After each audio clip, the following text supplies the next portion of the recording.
So here we are again, Australia's greatest sporting spectacle, State of Origin, the game where rivalries are born, legends are made, and somehow Queensland still enter as underdogs, despite half the country tipping them to win. For more than 40 years, Origin has survived on one simple formula. If New South Wales start winning too much, something has to change. New rules, new interpretations, a few more six agains, maybe Ashley Klein stretching in the sheds before kick-off. Because apparently rugby league only works when Queenslanders are climbing light poles in Caxton Street, telling everyone they've done it tough. A wise man once said Queenslanders have two heads, and metaphorically speaking, he might have been onto something. One head tells you they're battlers, the other one's asking for another penalty count and explaining why the spirit of Origin has been damaged again. Queensland spent 20 years calling New South Wales arrogant, then somehow became the Karens of rugby league the second a tackle goes slightly wrong. And Queensland love telling us they're the heartland of rugby league right up until another bloke from New South Wales qualifies for them. Every year it's the same story. New South Wales are expected to win. Better roster, bigger stars, more depth. If Queensland lose, it's brave courage, famous spirit, heroic defeat. If the Blues lose, there's a full-scale investigation before the team bus even gets back to Sydney Airport. Laurie Daly's copped plenty over the years, and sometimes fair enough. But Billy Slater might have the best coaching job in Australian sport, because if New South Wales lose, it's a crisis. If Queensland lose, everyone just talks about spirit, pride, and how brave they were. Queensland could lose by 30, and somebody in Brisbane would still make a documentary about it by Thursday. But that's why Origin is the greatest game of all. Because underneath the noise, underneath the excuses, underneath all the theatre, there is still nothing in Australian sport like it. 80 minutes, mate against mate, state against state, the best players in the game with nowhere to hide. Enjoy your Origin footy. Go New South Wales. Well, there he is. AI Gus is back with the final word. We'll get that out there before the game on the socials everywhere. I like it. I think it's good. I think we're going to see a lot more of AI Gus before games. He might probably come on before the Tigers game as well. So we'll have to see. How you going, Gas? What's happening, mate? All good, mate. All good. The Bulldogs have released a new jersey, guys. How exciting. A dark edition. Yes. Came out not long ago, guys. So pretty good stuff. Yeah, and how's your day been? What's been happening, mate? All been good. All been good. The boys were training this morning, so they all everything's going okay from that side. We're up for a very important game, guys. This game is probably one of the most important games of the year for us, based on how our season's panned out and what we have to do to back up last week. It's going to be exciting. Can't wait to be out at CommBank this Saturday. So there's still tickets available, guys. So make sure if you're around, if you're in Sydney and you haven't got your tickets yet, jump on board. There is some tickets available. So get yourself out there to CommBank and support the team. There's a lot of revenge factor as well, guys, after what happened last year, the way they ambushed us.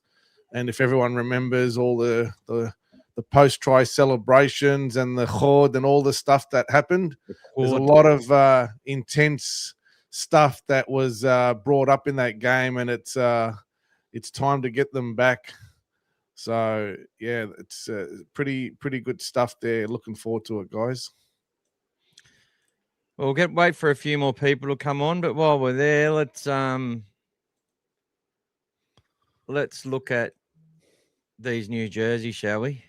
Yep, show them up, mate. Get them show up them on up. the screen there. So there we go. The dark jersey. I got one of them myself from years ago. I don't mind it. I like it. I reckon it looks pretty cool. We haven't gone all black, but it was funny because on that little clip they did, I managed to freeze it right on a spot, which sort of showed a little bit of the back. Blue at the back, yeah. Yeah. But it's still hard to tell. I wasn't sure if it was a jersey or a shirt or anything. It took me a few clicks before I got the same thing to freeze as well, mate. Don't worry. I did the same exercise. They should have actually done one of those things where it's like try and click on the thing, and then send the screenshot to win tickets or something. Oh, that would have been a good idea. Yeah. Oh, DJ Donkey says it looks like shit. Oh, yeah. But that's all right.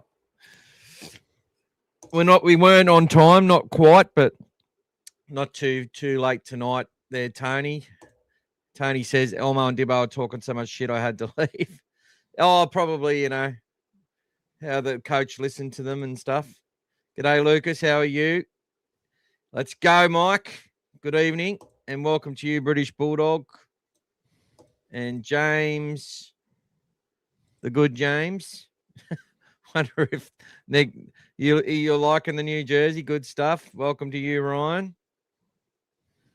Evening to you as well. So, all right, we've got some people on now, which is good. We can start getting into it. But there's that new jersey. Was there did they give any bigger looks on that, or was it? Yeah, you can click on it. It takes you through. Have a look down the bottom. Click down the bottom. You can, as if the first page you were on. Yeah. And then you click on the jersey. Then you can actually you can have a good look at it front and back and everything. Not that. There's another set of photos. Yeah. Click up where it says get yours now. Yeah. Click on that. Get your alternate jersey. Yeah. And then then spin it around now. So now click the jersey there, and then you can look at the front, look at the back there. That's it. Oh, there you go. Well, it was blue on the back of the thing that we saw, so it wasn't black like that. I like that it's black. It's completely black on the back. I like that. Yeah, that's cool. They've done a good job with this one. Well, guys, on the 31st of May, I'm pretty sure we may not get these in time. I reckon they'll sell out. But on the 31st of May, it looks good with the new logo too on this one. I think that does look really good. But 31st of May, this is what you can win. If they're still available, I'm sure they may do a second run if they sell out quickly. So there you go. I'm going to remove that now and get our beautiful heads back on the screen. Aki says, bought my jersey as soon as they were released. Yep. Welcome to you, brother. I got to pick it up for him. I got to pick her up for him this week. Andy just got his signed Critter jersey. Oh, sorry, Critter flag. Well done, we mate. had Timmy getting his Birdo flag the other day as well, which is really good. So it's good. And there'll be a signing day next. Is it Tuesday or Wednesday, Gas? We still haven't had time to check that out. I'll tell you now. So, well, Gas is going to signing day Tuesday 6 p.m. So before the podcast. All right, cool. Maybe you're going live from there, buddy. Yeah, it looks like we'll be. No, we can't do it at there. They've asked for no recordings and no one item each, so we'll behave. Well, Gas will be taking a special item that we're keeping quiet to get as many signatures on it as possible for a future competition. Our comments off for one of the streams, fellas. Let me see. I've probably got to go in there. Gas, do you just want to talk for a bit, mate? Yeah, no worries. So everybody would have obviously seen the team name today, so we'll get into some good detail about that team today. But how good was it to see some of the passion and fire in the boys on Friday? It was really exciting stuff. You know, everything that they did that went well, they were celebrating it. And it went more and more during the game. So they were really getting back into that spirit and vibe and camaraderie together. Even to that what I absolutely love was that final few moments when Satili and their front rower, Stefano, started getting into each other. That was great to see everyone rally behind and push and shove and get into it. That was what we want to see from our team. have some meaning in it. Like we spoke about earlier in the year when there was an incident with Latrell pushing Tracy over the back of the dead ball line and only sort of Burdo approaching. We need more of that fire from the team to say we're all one, and they played as one that day. And that was good to see. So really exciting to see that starting to come back into the team. But that's what happens when a few little things start to go your way. You get that confidence again and you start to believe. The most important thing now is to actually back up that effort. Back it up, go out there and put that same effort in and, get that result that you need. You get that win, you get 2 in a row. You've got the Eels the week after. They're starting to miss a few. They've got Moses now injured. You do that on the King's birthday, big clash. You got 3 in a row coming into the bye. It starts to give you a little bit of momentum and start to turn the season around. You know what I mean? So really important that we can fire up again and not get ambushed by the Tigers and just have that will to want to win at no cost. Basically at all cost, everything that they do, just absolutely fire up. So, very, very, very important game for us. I'm sure they're going to be up for it. We'll see what happens Wednesday night, tomorrow night, guys, with the Origin as well. That's going to be exciting. That'll be out at Homebush again, guys. For those who are coming, welcome aboard. Come out and have a look with us. It'll be a good game. Interesting to see. I'm sure there's been a lot of talk about Critter, whether he deserves his position or not. The usual suspects, Crawley today on Fox Sports, talking about him again, still admitting that there was no one else to pick because Latrell's injured, but still saying it how important it is for him to lift. So, there's always talk about the Dogs, guys, no matter what. So, Burdo being brought in, and he wasn't the first choice apparently. Dolphins Katoa was the first choice, but he's not available for head injury protocols. So Burdo was the next man up. And thankfully they got him just in time before they started a pretty heavy training yesterday and got him into the team. So that'll give him a lot of confidence, guys, as well. Whether he plays or not, that'll give Burdo a lot of confidence to be around that team, to feel that vibe again. And thankfully for us, it happened the way that it did. So we didn't miss out on him not playing, then losing him. I mean, imagine not having him for that effort the other day. That's the stuff that we've been missing in the last few years whenever we get, that player picked and not play. So it's, if he ends up playing this week, even better. If he does, it might, who knows? I mean, if they get an early injury, he might be out there quicker than you think, but otherwise he might be used late in the game if they're chasing points, whatever. It depends on the game. But yeah, he's definitely an option. He's definitely going to be there. But being around that team will be good for him. So pretty exciting stuff. All right, guys. So make sure you hit that like and subscribe button if you haven't already. We're going to tell you how it's going to go for this episode tonight. So, look, obviously DSF's joined St Helens. We'll talk quickly on that. We'll talk about the team list, obviously, potential changes into Saturday. I'm not sure if there will be any, but obviously we have to wait and see with Burdo and Critter and what's going to happen there. Sorry, mate, just quickly, did you sort out that chat? Because I was just being told that you might have done it for kids and that's why they weren't allowed to chat. I've fixed it. I've taken it off that now. So if you refresh it, both will be working good. Beautiful. So that's why it appears only 15 people are watching on one and 18 on another or 30 on another. It's because we do the two versions, one of it portrait and one of it landscape. So depending what people prefer, obviously. So that's how we do it. Let's say hello to everyone. So, Bopper, do you think Trace will be playing wing when he returns throughout the season? We'll get through that in a second. Blanksy 4. G'day, Louis. G'day, Louis. Welcome to you, Louis. John Bryan, evening, lads. G'day, evening John. all. Was at the game on Friday. Brilliant win. We'll be there. Saturday as well. Yep, Saturday. Can't wait. Beautiful. GD Doggies fans. Welcome to Matty Warren. Had a good chat with him the other week. We said happy birthday to the young fella. Yeah. Hindy will be at the game. Awesome. Good stuff. And Aki says the Bulldogs will wear that alternate jersey against Manly in round 16. Nice. So Hey. after the bye, we'll come out and play Manly. New Jersey, Boswell. lad, says Matt. Like your little dogs there. I got a white one looking like that. Tigers have a strong team, so do the Maggies. Let's go, Dogs. Keep up the last week's momentum and go the Blues as well. That's right. Let's hope the boys continue their form and continue to improve and show the passion and aggression they did against the Storm. Just paid ID $20. Always great insights from you guys. Thank you so much, Lucas.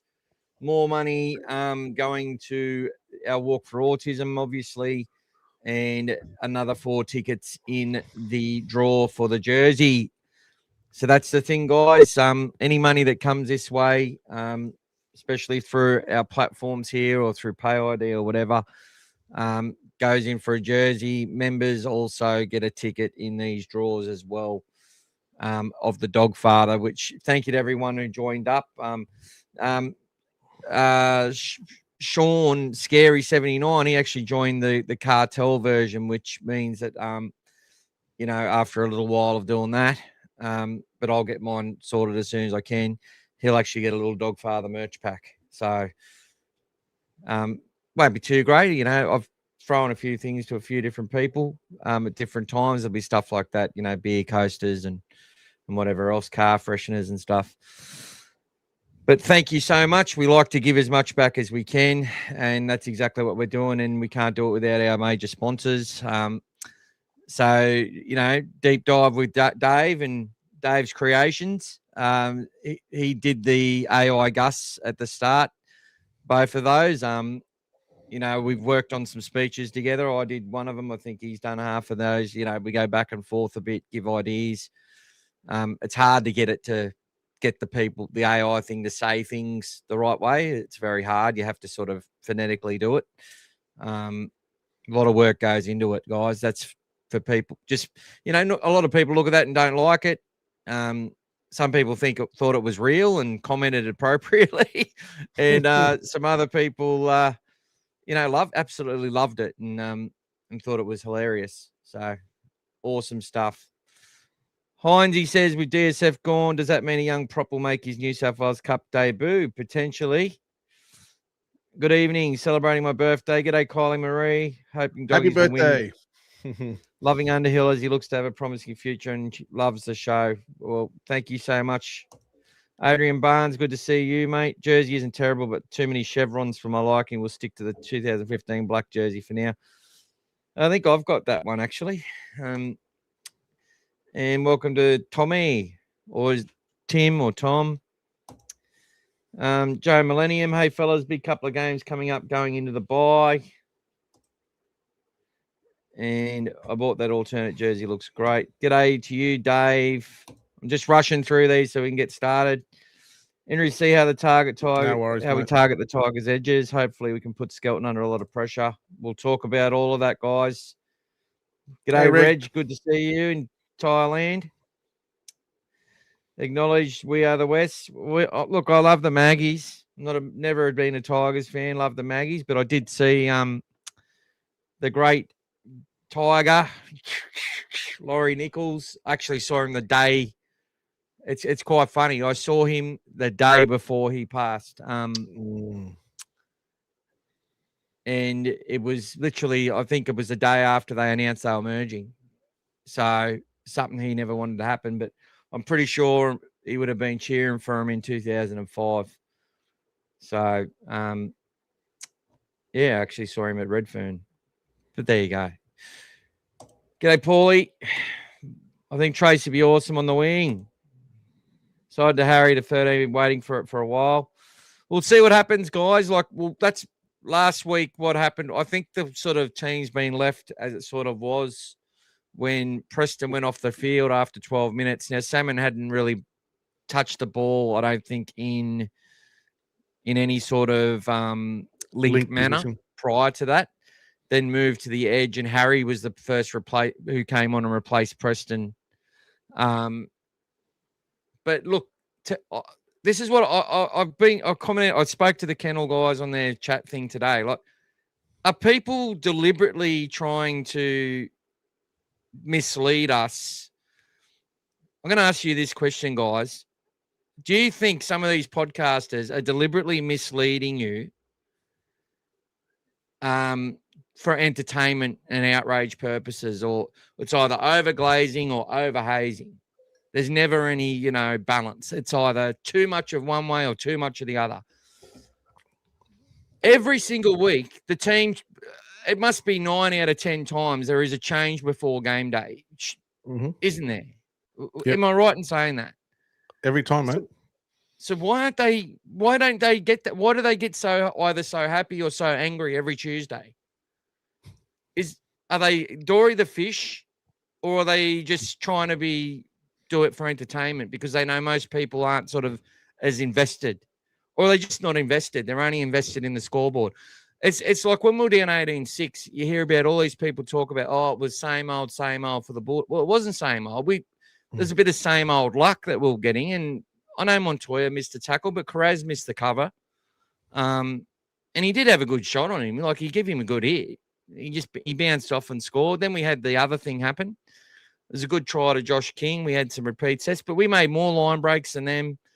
We were looking a lot better. We were playing a lot better, and we smashed them in the end, and we won the game the way the Dogs win games. That was the best case scenario for their first half. If everything was perfect for them, that 18-6 was the best case scenario for them. And we were unlucky not to be even closer. We were coming up all over the top of them in the last 10, 15 minutes of that half. And we were unlucky not to get some points to close the gap. So that was the best case scenario. But that was fortunate, bounce of the first try. Carraz kicking up, pushing it back in from the 40-20, easy second try. And then, like we said, a good third try that they did, when Galvin rushed up. But that was their best case scenario. And we still came out the second half and played as if it was, within reach. And they did that. They and the 2 points they got for the penalty was a, disgusting penalty, to be honest. Burto even tried to wrap his arms, but he pushed himself away and then did a somersault backwards just to make it look bad. And he gets a penalty for that. That's 2 points. So that's fine. But everyone's talking about if the Storm were the Storm, they wouldn't have relinquished that lead. I still don't believe that. I think the way that we were playing, we did the same thing to Penrith. When we came over the top of them, they couldn't stop us. And the way that we were playing that second half, that didn't matter who we were playing against. We would have been coming back against that team the way that we were playing. So that was the confidence that they had. That was the way they were pushing the ball around. And with that many offloads, guys, it's so hard to defend that second phase play. We've seen it against us so many times lately, but when we're doing it, that's where we get our best game from. We speak about it week in, week out here on the podcast. When we get the offloads going, we're a hard team, and we had 17 offloads to 3 guys. That's it. I mean, so we went over a lot of that in the review, and Gas will talk about where we see the offloads coming and how it's going to break down the West Tigers a bit later in this podcast. With the Harry Hayes to lock stuff and people sort of saying they wanted to see that for a while, what you'll notice is that he played, 40, 50 minutes. He made probably 40 tackles, only hit the ball up about 7 times. It's funny, though, because it's just funny the difference in how people are perceived. Salmon has 7 hit-ups in 40 minutes and makes 40 tackles, and he's a bad player, according to the experts everywhere. And it's like, Salmon's not touching the ball. Well, he had some beautiful touches on that, and it wasn't because he was on an edge. It was because he's just that type of player. He is a ball player. But one thing I really want to focus on a positive here. If you go and look at some of the passes that Lachlan Galvin has thrown, even in the second half in that Sharks game, the short pass to Preston, but we're sort of used to that sort of thing. Although Brandy Alexander basically said that he threw it way too hard, and it was just the brilliance of Preston as to him catching it, which I thought was a little bit just not. I just wouldn't see them commentate that normally unless there was a narrative behind it, which is Galvin throws the ball a bit too hard. He doesn't have soft hands, which is another narrative. He's got developing hands, as any half as 20 years old has. But I want to talk about the way he sort of hoists that ball either side. And we've got a player in Cade Dykes, obviously, can do the same. Either side just has this knack of getting a ball under pressure to someone on and putting them on the outside of defenders. Not a big spin ball or massive cutout pass. It's like at all cost. It's this little hoist that he just uses, which is just a natural pass he has. It got Critter on the outside against the Sharks. We saw it the way that he got that ball across to Salmon, who then got it out on the outside. Like, there's probably 3 or 4 examples on it. That pass to Tuala was absolutely brilliant. The exact sort of same thing. Got his right edge player on the outside. And let's just stop the debate. He is a developing half. I don't care about 6 or 7. He's a developing half. We've got a bunch of halves in our system. We've got running halves. We've got developing halves. We've got a mixture of both. Dominant game managing halves. Not too many. Not too many that are capable of doing it for 80 minutes, making tackles the way that Galvin is tackling. And being able to come out the other side. Like Sean O'Sullivan actually played better than Alex Conti the other day. Alex had a frustrating game, but he still looks a bit impacted, and he's wearing that long sock over his calf, so he must have a bit of a calf issue, Sean. No one's really talked about it, but you don't wear that thing unless you do. But he got a 40-20 to start the game, which we then scored off. So he did some good things, but the most thing you see Sean O'Sullivan doing is basically coaching the team while he's on the field. He's sort of that sort of guy, which do we need that guy? I don't know. It won't be bad for us if it won't be bad for us. We expected to be doing better than we are. We expected to be putting some people in Origin. Probably expected him to come in at around Origin time and help the young guys get through a couple of tough matches, but it sort of hasn't gone that way. And by chance, we've got Jacob Carraz back, who had an amazing game. We've got, the return of Max King, 2 games in, much better for the run. Leo Thompson's there now, like pieces are starting to come together. So guys, we're going to talk about obviously all those things. DSF, we'll do a bit more on the state of origin. We're going to go through both the team lists, have a quick look at the junior pathways or senior pathways as they're called as well. What are we going to do next, Gas? Let's finish off these chats, mate. Let's get through some of these. And Maddie also wishing Kyle's happy birthday. Happy birthday. Why did Daniel Salukafita get a release? Thought he was a great player. Well, look, let's talk about him now. Good segue. As Gas pointed out, a great stat, 90% win rate at the Dogs, played 10 first-grade games for 9 wins, and the loss was a game where he was knocked out in the first 90 seconds, I believe. So a very good a good player, but obviously sort of struggled with back spasms, probably was struggling to get ahead of some of the other young guys fitness-wise, was starting off the bench.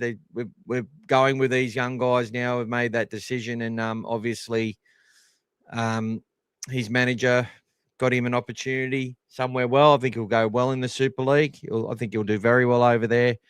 And who knows, he could be a player that goes over there, shines, and then gets himself back at one of these expansion clubs or just at a club that's probably might get pillaged a little bit and lose a forward they can't afford to lose or whatever.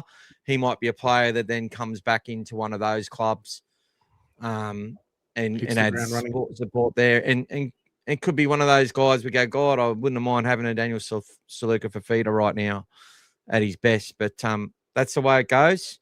Once a Bulldog, always a Bulldog. And good luck to Daniel Salukafita. Surplus at the moment in that position. Obviously, with Leo in there, we still got Sam Hughes who's there. You've seen what Underhill's done straight away from the start. So that's just allowed them to say, well, you know what, we're happy with our stocks in that position. And you know, don't forget, he was named in the first team for the year, and he just had that back injury and then never got his opportunity. Had some head injury, as well, issues as well a few times, and it just set him back for us. But at the end of the day, great player, great servant, done well. And, you know, if you've got an opportunity for more money somewhere else and to play first grade, then good luck to him. You know, we won't begrudge him, but we can't keep them all, unfortunately. But we need to, you know, make decisions player by player. So, so be it. G'day, Pete. G'day, Peter. How are we? Looking forward to this matchup. Yeah, mate. Can't wait. Tigers always been my second favourite side. I'm from Glebe, Balmain originally. Okay. Nice. Heinzie, Tigers still have some very dangerous outside backs. Shutting them down as well as Appy is a must. Yeah, and Buller being back is a big one for them. They get a lot of confidence. Well, having Appy and Buller there is going to be big for their second phase. I think Adam Dewey's the guy, though. I think when you look at anything good that's happened in that team, even when they won 3 wooden spoons, it's been when he's been on the field. He has been the number one common denominator in that club. I think his win rate would well exceed everyone else in the team. Over the last 4 or 5 years. So, Subbox has been calling for Harry Hayes to play as well. John, this podcast, the only one that straight talks and not influenced by media rubbish, but worse, they believe it. That's right. Yeah, mate. Well, they provide it. The media just goes, oh, that sounds good. What these guys reckon, we'll run with that. Makes good, you know, and oh, the media agree with me. Yep. Yay. Tommy's saying, hope we pump the Tigers. They got Appy and Buller back. Yes. The more the merrier. Let them bring all their best players. That way no one can keep saying that we beat an understrength team. You know, and don't forget, they were in the top 4 this year. Now they're out of the top 8. Oh, another, you know, the Bulldogs, you know, potentially beating another team out of the 8. So be it. But we're still the only one that beats Penrith, so don't worry. I don't mind having Hayes at 13 as long as we've got energy on the bench that can come on and take advantage of it. Correct. And no one's spoken about Mann starting at 9 either, and taking Hayward's number. What's going on, guys? Oh, the coach doesn't know what he's doing. He doesn't know what he wants. It's a catastrophe. Oh, bumbling Bulldogs. Yes. Good on him. Bullock might, they're dramatising their information to get clicks and views. That's it. That's it, mate. You know it. Don't know how I feel about Salmon starting back row. Well, look, he played. Well, he played at the end of the day, whether he does or doesn't this week, all we could go off for us is how he performed for the 70 minutes he played there last week when Preston went off. And I got to say, if you read everyone's comments this week, there wasn't much spoken about Salmon in the negative, as there usually is. People were appreciative of his efforts, and he's very unselfish with his passing, guys. If you look at the way he plays, he's not about running, and he knows when to get the ball out and how to get it out. And that's what you want sometimes. You want to use those speed or that players outside you. And look who we had outside him, the players that were dominant in that game.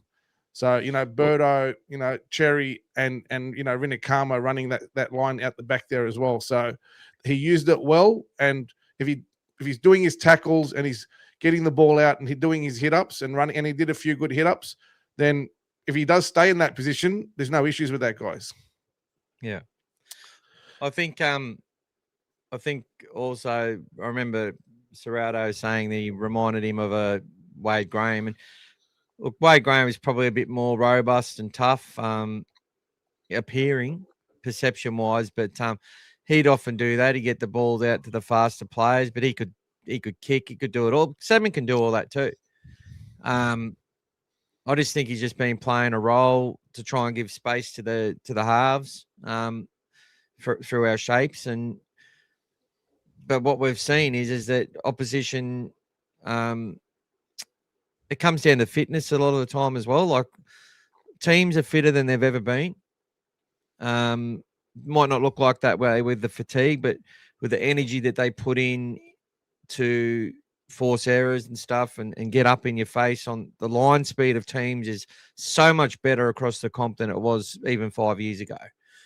5 years ago, it used to be 2 or 3 sides had great line speed consistently. It was usually the Panthers, the Roosters, and the Storm. Every other team was trying to catch up in that regard. Now it seems that most sides have got that for big parts of their game. It's just wherever you use energy, it costs you energy somewhere else, right? So that's what this game's all about, and that's why it's so hard for tipsters to get it right all the time, because you just see in the variation in results, guys, there's so many factors which dictate how much energy you got. And it's only the professionals who just absolutely know their team and know their players and know what their strengths are and are connected through the whole way through that do well in the season. And that's why the Panthers just keep staying above the rest of them. But I think the way the Panthers actually play, though, they're still vulnerable to these rules if they're applied the way they were applying them. And that's why I think we were able to sort of, and we've been playing their style for a while. So, yeah. John said last week that Carrazin kicks are huge outs for us.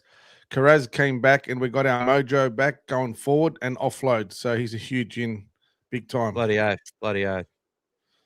Zarek, Ryan, rest of the team had to ramp up the milking without Munster and Grant.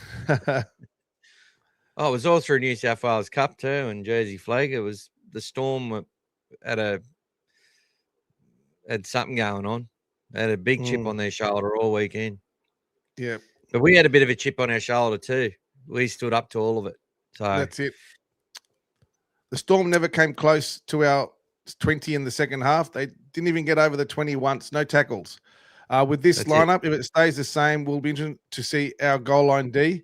Hopefully the talk and scramble will be better. And that comes with confidence, guys. When you're talking, when you're connected, when you're playing with confidence, that just takes care of itself. You know what I mean? So, you want to get into the, backs against the wall with the bloke next to you and go that way.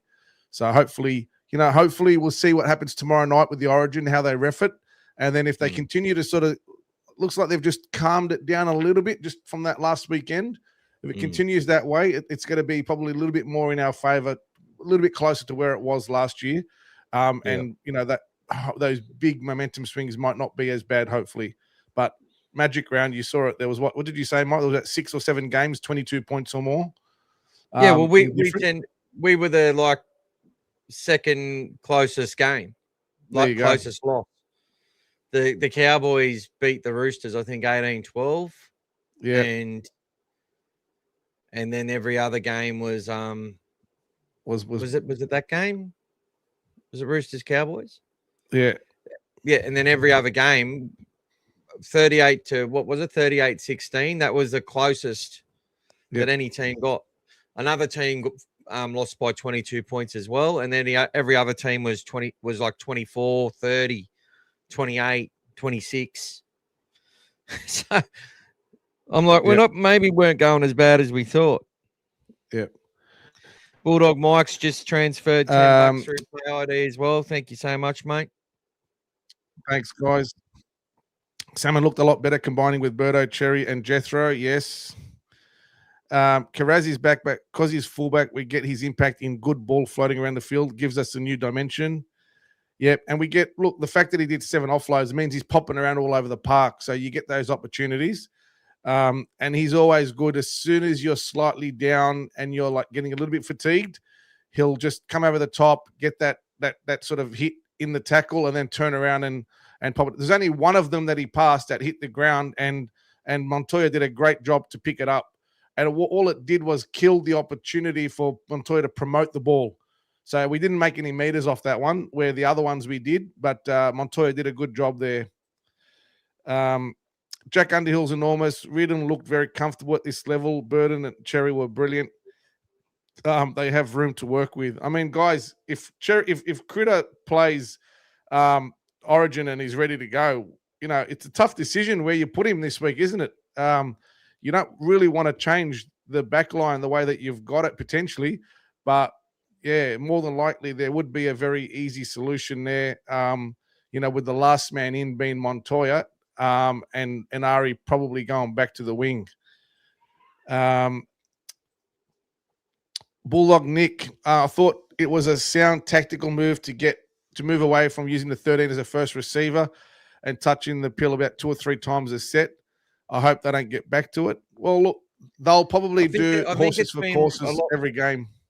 It's been less than that recently. It's actually been less. Birdo had more touches against the Sharks than he'd been having. You could see there was more involvement there. I also think that I don't know, without Critter, the guys have taken on their roles a bit more, and that's something they've got to do when he comes back. Is just allow Critter to be that player that just activates when needed and makes his tackles, does his job, runs some out of yardage, whatever, but not have to be the be all and end all. And the noise keeps talking about, oh, Critter's got to get his hands on the ball more and stuff like that. But as I said in the review, guys, injuries have been our massive issue for us and our depth, and not having people with the ability to come in and replace players. So they've had to play through injury. And when they come back, like, I know Montoya misses that tackle, but pretty much and then people are saying he wasn't there to help Carraz and all this sort of shit. Yeah, maybe he needed to get back. Maybe he was jogging back. And it was a good kick by Hughes. He's not the biggest exponent of the 40-20 that we've ever seen. Not the best kicker, although he does do a lot of the kicking. But I do feel that Montoya had a really good game and his energy was infectious on the team. So it's I think that we want to see Birdo. That's what it comes down to. It comes down to Birdo saying to the hooker, give me the ball more. It's the fullbacks and the props saying, Bailey or Kurt or whoever's there, you need to follow us through. We're going to give you the ball. We're going to give you the ball all the time. And if they don't give the ball, the opposition peels off so that we can then hit them again on the next run. Right? And if we don't get them run 1 or run 2, we get them run 3, which I saw a lot of that as well, where I felt the Storm actually muscled up a bit on Tomo and on King. But then we got them on the next hit, or we went for a nice shift. And they were a little bit, their defense had condensed a little bit because of the energy we were playing through with the middle, which then allowed us on that quick shift to just make ground willy-nilly. And I think, there's so many elements to it as well. And I still think there's a role there for the link man to play to get us around the field at different times. But it's definitely a lot more enjoyable when it's let's go. Come on, every single hit up is potential for an action out of it, and that's how you have to play. But the consequence of that is it does take a lot of energy, and that's hard to do when you got players with a high hamstring strain trying to get through it every single game. Not training as effectively. That's what happens when you've got people with abdominal injuries and shoulder injuries and shit. Like, and there's no one there to come through and actually play in their position. Luckily, we got Jacob to come in and give Tracy that rest. Now, we'll talk about the team list shortly, guys. And go through what are the potential inclusions or exclusions in that side. But quickly get through a few more of those as I start getting that up. A few more. Storm never attacked our line in the second half. With this lineup, if it stays the same, communication scramble will be on when we are under pressure. Yep. Really want this win for Galvin against the Tigers. Yeah, guys. Yes. Yes. Just to quieten that noise down as well will be very good for us to get one back. That's very important. Maddie, people fixate on who's 6 and 7. Times have changed. There is a half either side of the ruck now. And that was predominant again the other day, guys. Bowie Alum, welcome. Excellent content, man. Watching all the way from Launceston, Tasmania. Bowie is a Hall of Fame OzTag man and an Ironman specialist, but one of the sharpest minds in footy in the game, guys. So welcome, Bowie. Oh, is that your mate? Is that the statistician? No, there's another mate that I know that has a lot of great insight into the game as well. Like, subscribe, share, brother. Yep. Do us a favour. Crikey, Dogs wanted to get rid of Cherry and Burton, and Dogs never wanted to get rid of Burton. Everyone else in the press and media and everywhere else wants to get rid of Burton, because as soon as he's linked with the Bears and everyone else, it just looks that way, guys. So don't believe the hype. I'll get into that later, crikey. G'day, Mike. Thoughts on the new jersey, mate? Yeah, we showed it before, we love it, Mike. Brother. It looks awesome, mate. Looks great. A lot of people have already been on there and bought it, so jump on before you miss out in round 1, guys. Could be waiting weeks and weeks if you miss out. Good shout, Matty. Good shout. Yeah, what do you think of his game, mate? Well, he's been starting a lot as well. Yep. So he's sort of getting his spot every week. That he's having much better timing, I've felt, with his runs. Like, as I said last year, it's like he'd get off the back fence and then just the pass would go a little bit up or down or behind him, or he just couldn't get a run on. And then next thing you know, we'd be defending for the next 15 minutes. He just goes out doing defense. Like, it just didn't flow for him. And that can happen when trying to develop these players. Zion, I'll tell you what, like when I did his highlights and stuff, he got thousands and thousands and thousands and thousands of views. So he excited the Wars populace. Look, we've got quite a few Wars fans who come on here occasionally. This is an all things Bulldogs podcast, though. You know, we could talk about the Wars just as much to triple the amount of people that we get on here. But, you know, we're about the Bulldogs. That's it. And there's a lot of Wars fans who just appreciate good rugby league, bro. Pete, Mick, they don't win without Dewey, but that worries me big time. Yep. Not sure what we said that was right, Tommy, but glad you agree, mate. Why is Salmon in the starting side for the Dogs? Oh, there he goes. I don't think you're watching the right game, mate. Crikey, you're not watching the right game, buddy. Don't worry, Crikey. Most fans will agree with you, but you're not right. You're wrong. That's all right. Lacks enthusiasm. That's all right. Don't let the guys deceive you. Yeah, 41 tackles worth of and 115 meters 2 weeks ago worth of enthusiasm. Two try assists on the weekend. Yeah, lacks enthusiasm. Yeah. Oh, here you go. You score the try. Fuck it. Salmon's better on a Ned for us. Hopefully you drop it. What do you mean exactly, mate? Salmon's been overall great for us, especially last year. And we missed him when he was out injured last year, guys, with his ankle injury. And he came back and was playing injured, like, for the rest of the season. Back too early. Too early. Yeah. G'day, Brian. Wheels up, mate. Sorry you're late. That's all good, buddy. Let's trot. In Tigers' win last year, Skelton scored 2 tries and Dewey and Buller 1 each. Yeah, that was a game we'd rather forget, mate. We'd rather forget. We got ambushed that day.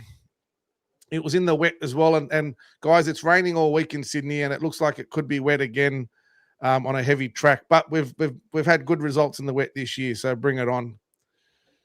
Crikey, Dogs didn't want to get rid of Berto or Cherry. Stop listening to the journalist. As for Salmon, he's one of our best defenders. Yeah, good shout, brother. Bulldog Mike. Tigers 28-14. Time for revenge. That was last year, boys. Yes. Yeah. That's what this is, a revenge. And it says we must beat the Tigers this week, guys. We have to win. Do or die, even more than last week. Mate, you can take this one, mate. I'm going to get too riled up if I try this one. Cherry was dropped for performance reasons. He was dropped. And he went and told he wasn't happy about it for whatever reason. He wasn't happy about it. That was then leaked to the media, which he wasn't happy about. And since then, it's like, I've got to get my act together. You know, I want to be a Bulldog. That's what I mean. Like, he's got no idea how this negotiation stuff works. And even the people who know how it fucking works pretend that they don't, because if they told you the truth, there wouldn't be a show every night. It's entertainment, guys. And we seem to love it as a population. We love watching people being torn down. We love the fact that the clubs are the bad guys and the players and their managers, the player managers are the bad guys and the players are all good. You know, I normally stick up for players at other teams, but at my club, I stick up for the club. Why is that? Because this club is, I'll support this club longer than the players will play for it, right? That's true. Most players would have played for a bunch of teams. I'll still be supporting the Bulldogs. That's why. This is our house. This is our home. So when I go meet players, I'm a little bit shy, but I try to talk about not football because they're the professional. They're the expert. They know. I try not to talk about their footy with them. That's why would I? Or talk about shit about their players or their mates. I try and talk about something that they resemble or whatever, and through different eras. And I just say, you know, thank you for being in our club. Thank you for coming into our club, even if they weren't my favorite player or if I preferred we had someone else. It's a privilege to play for our club, and it's a privilege to support our club. It's a privilege to be a member alongside in a club that, you know, Les Johns played for, that I didn't even get to see play, only on some black and white highlights. Right?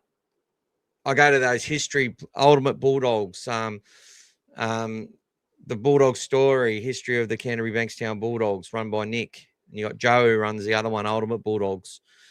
And you got Susie and that who run the other one, where it's constantly showing you the stuff from the past.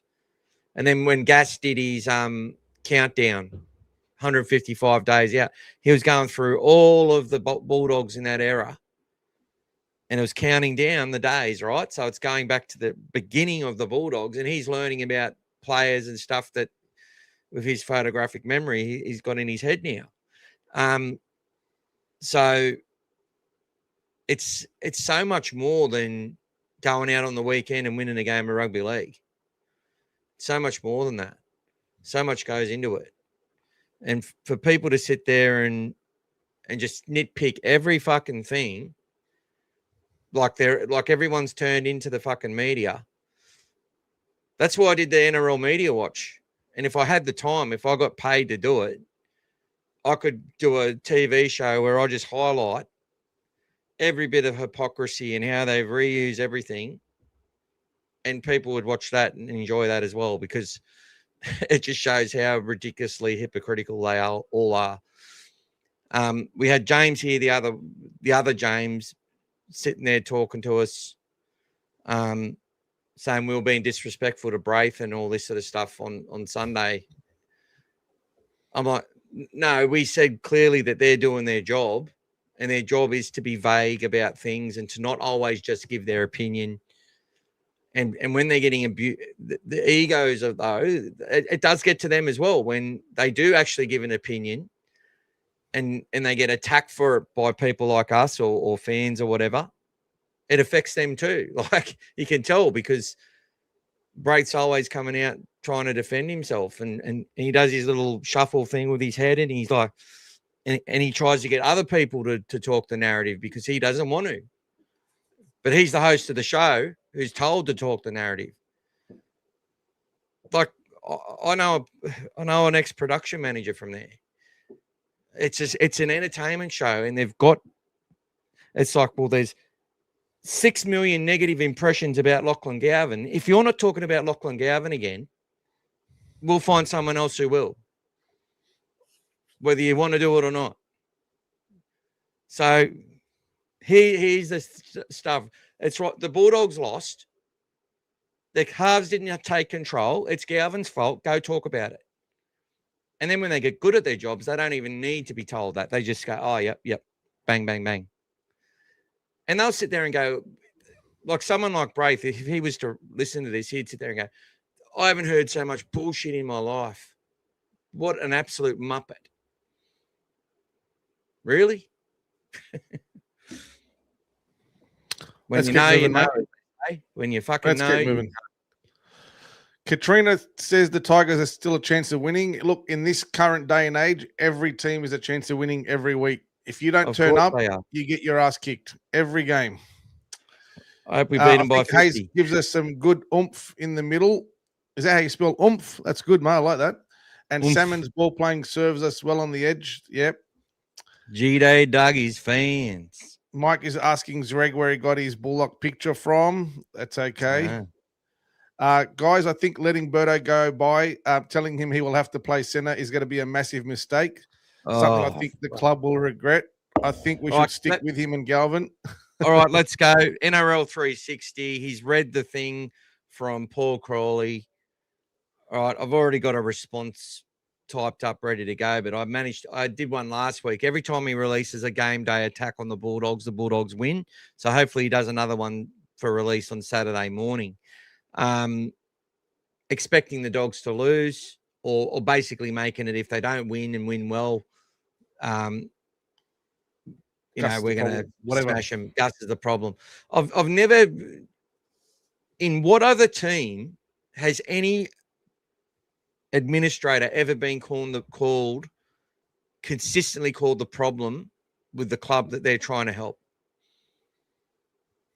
Answer me that, guys. It's not natural. It's not normal. Whether you hate Gus or like Gus, it's bullshit. And they're only doing it because people who say shit like this. The fact of the matter is, there was one person that Gus Gould was speaking to when he did his little rounds, right? Matt wants to be, he said it on Twitter plenty of time. Matt's a Bulldog. Chill. He's a Bulldog. He's here until the end of 2027. Chill. He's not off contract until November 1st. Chill. We're having discussions. He wants to be a Bulldog. Do you think he doesn't look like a Bulldog when he's singing that song? Do you think he's just doing that for clicks or what? Like,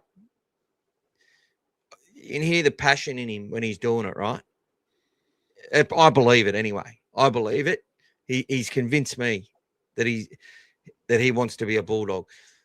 Gus has just simply said, we are going to, like any good administrator and any good coach, if there's a good player on the market, we're going to do our due diligence. And then we'll use the process to decide what we need to do. On this occasion, we're not doing anything. Doesn't match up. Right? Talking about Metcalf.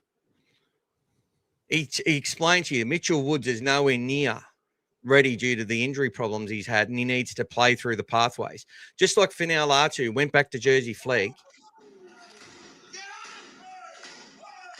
I don't know. Is that you there? All right, thanks, mate. Oh, there we go.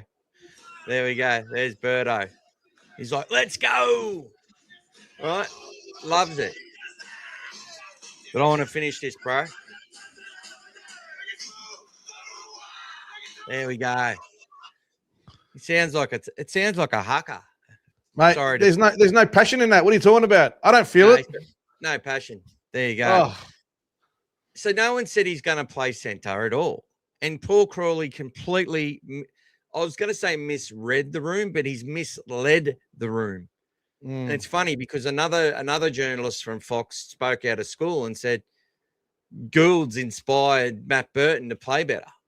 Yep. It wasn't a warning shot fired from fucking Matt Burton to Phil Gould and the Bulldogs. It was exactly what the Bulldogs have been wanting from Matt Burton. And you can see it in everything that Cameron Serrato's ever said since he's been at the club. You can see it in every conversation that's been had. Well, Matt Burton decides what number he plays. It'll depend how Matt is when he comes back from training. Serraldo said the same thing in his podcast that he did with with Source as well. That's it. Matt Burton, if we're going to pay where he plays is going to depend on him. He owns the 6th jersey. He's the highest paid player in our spine. He decides what he's going to do on the field, and that will determine how much whether we give him market value as a 6 or market value as a 3. And I'd say if he was paid as a 3, he'd get paid way above market value anyway. Yep. And either way, Matt may decide he wants to stay because he loves the club. He probably doesn't want to go to Perth or go to any of these other places. He's probably happy with his mates. Simple pleasures in life. He's got his kids. He's got his missus. He's got his Emma mattress. You know? Like, are you guys serious? Like, only Paul Crawley could watch that and say that Matt Burton was warning the Bulldogs that, look, if you guys don't keep me, I'm going to play really good. That's basically what he said. That's Crawley's take on it. Are you serious? You can't be serious. It's got to be an investigation. Like, seriously, what? How can anyone think like that? But the reason they do it is because little Zach Chamienzo here, and sorry to, you typed it, mate, and that's the way I've interpreted it, is that the club will regret, I think we should stick with him and Galvin. Yeah, we should. And I think the club thinks that too. But if you've got Burton and you've got Woods and you've got Galvin and they're all playing great and your team, it's going to determine how does your team best play? How does your team win? If Burto goes out, as Serrato said, when Matt Burton plays that way, we win a lot of games. That's it. And it's not all just on Matt Burton. Everyone has to do their thing as well. But Paul Crawley made it about the other thing. It's like, in Buzz's voice, poor Matt Burton, he hasn't had a proper halfback to play with. Fuck you, Crawley.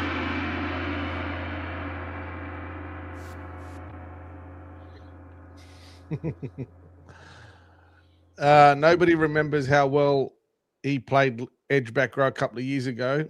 I think he's referring to Salmon. Yep. Harry Hayes goes all right on an edge too, by the way. Yep. Katrina, mate, think about it. West Tigers will still get a try, but you'll win anyway. Let's hope so, Katrina. I like the way you think. Zreg got his 2003 Brutus trading card. There you go. Well before AI was generated. Salmon adds a bit of Wade Graham. There you go, mate. As you said earlier. No worries. Okay. Agree on Hayes. Can't understand why. Moving right along, Mick. Let it go. Let it go. Style of skill set on an edge. Let's go. He was dropped for 2 weeks, changed his attitude, and has been back in first grade since round 6. And he only got in because of injury, guys. He would have still been dropped. I don't think Serraldo was ready to put him back in yet. It's now round 13, and he's been in the side for weeks. Correct. And that was his best game of the year as well. When he goes hunting for the ball. That's it. But don't forget, guys, there's one key thing that's going to stand up this week. Everyone's spoken hugely about Birdo, Cherry, everything that we've done. Who would have watched that 1,000 times? The Tigers. They're going to be ready for that kind of onslaught. You know, the kind of game that Nick Meaney had. They're going to be preparing for that. So we're going to have to be ready for something else. We can still do that, but we're going to have to be ready for something. If they heavily try to guard us on that side, there's going to be gaps elsewhere. We're going to have to be ready for that. It's going to come into Galvin on the right side or whatever else. So, if they're going to be, ready to block that gap and put extra players and do that, that could hurt them elsewhere. So that's all good. Here he is. Yeah. You're still upset, James? Look, James obviously loves the Bulldogs. Mm. But you need to pay to comment for a little while, James. Sorry. Thank you, Brian, and thank you Brian. to everyone who has done so far. Yep. Yeah, lots of rain forecast. That's right. Yeah. Go the Eels. Go Joash. Go the Fox. Go That's Matt it. Dory. And go That's the it. young fella in the Samarani, centres. a whole lot. Yeah. Go Jordan Samarani. Good to see Tracy named on the bench. As much as I love Carraz, historically, he is a bit brittle.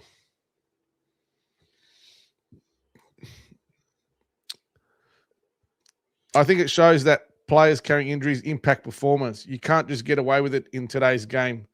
So use this time to rest up.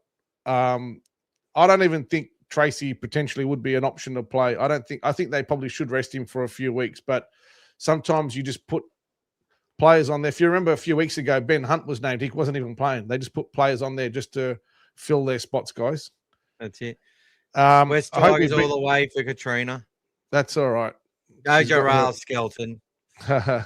Hope we beat the Tigers, small or big margin. I don't care. After how they acted when they beat us last year, I've marked this game down from the day the draw came out. Yes, Sade. Hopefully you're out there, Sade, mate. We're going to be in our usual spot, mate, with the banner.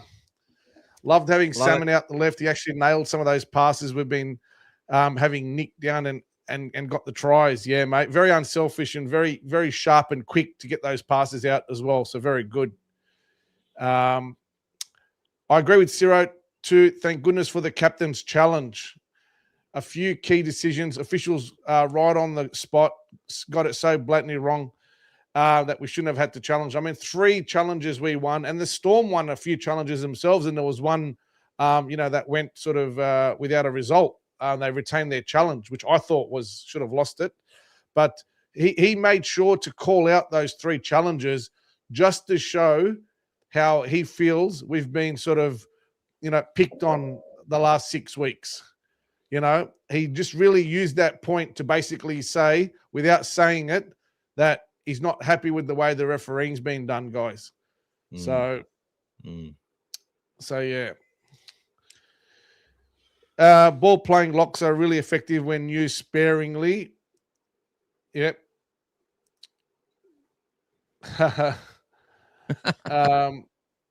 Kitty cat. Yeah. Dogs never wanted to get rid of Burton. They were bullshit rumors from bullshit journos. That's right, mate. Can I see the jersey I just came on, please? You want to show them that jersey? Or is it too hard? Look, guy. Come back to it. We'll come back to it later. Guys, just go to www.bulldogs.com.au. Open that up in a separate tab, and you'll see the jersey there. Yep. The media feeds off us. We are a massive club. We sell 100%. And that's like we said before, guys. It's a vicious cycle. Some of our supporters throw crappy things out there. The media picks it up. They spread it. They go, look, they're talking about it too. And it just goes around in circles, guys. So, yep. I thought Burton came to play 6. Then they brought in Galvin. Already have Cherry and Crichton. Someone needs to go. Why? Don't you need to have good depth in your club? That's what the best teams do that, mate. And here, if you're asking, mate, there's the jersey there, buddy. Oh, thank you, brother. All right, and there's the back of it there. It's got a lot of black in it.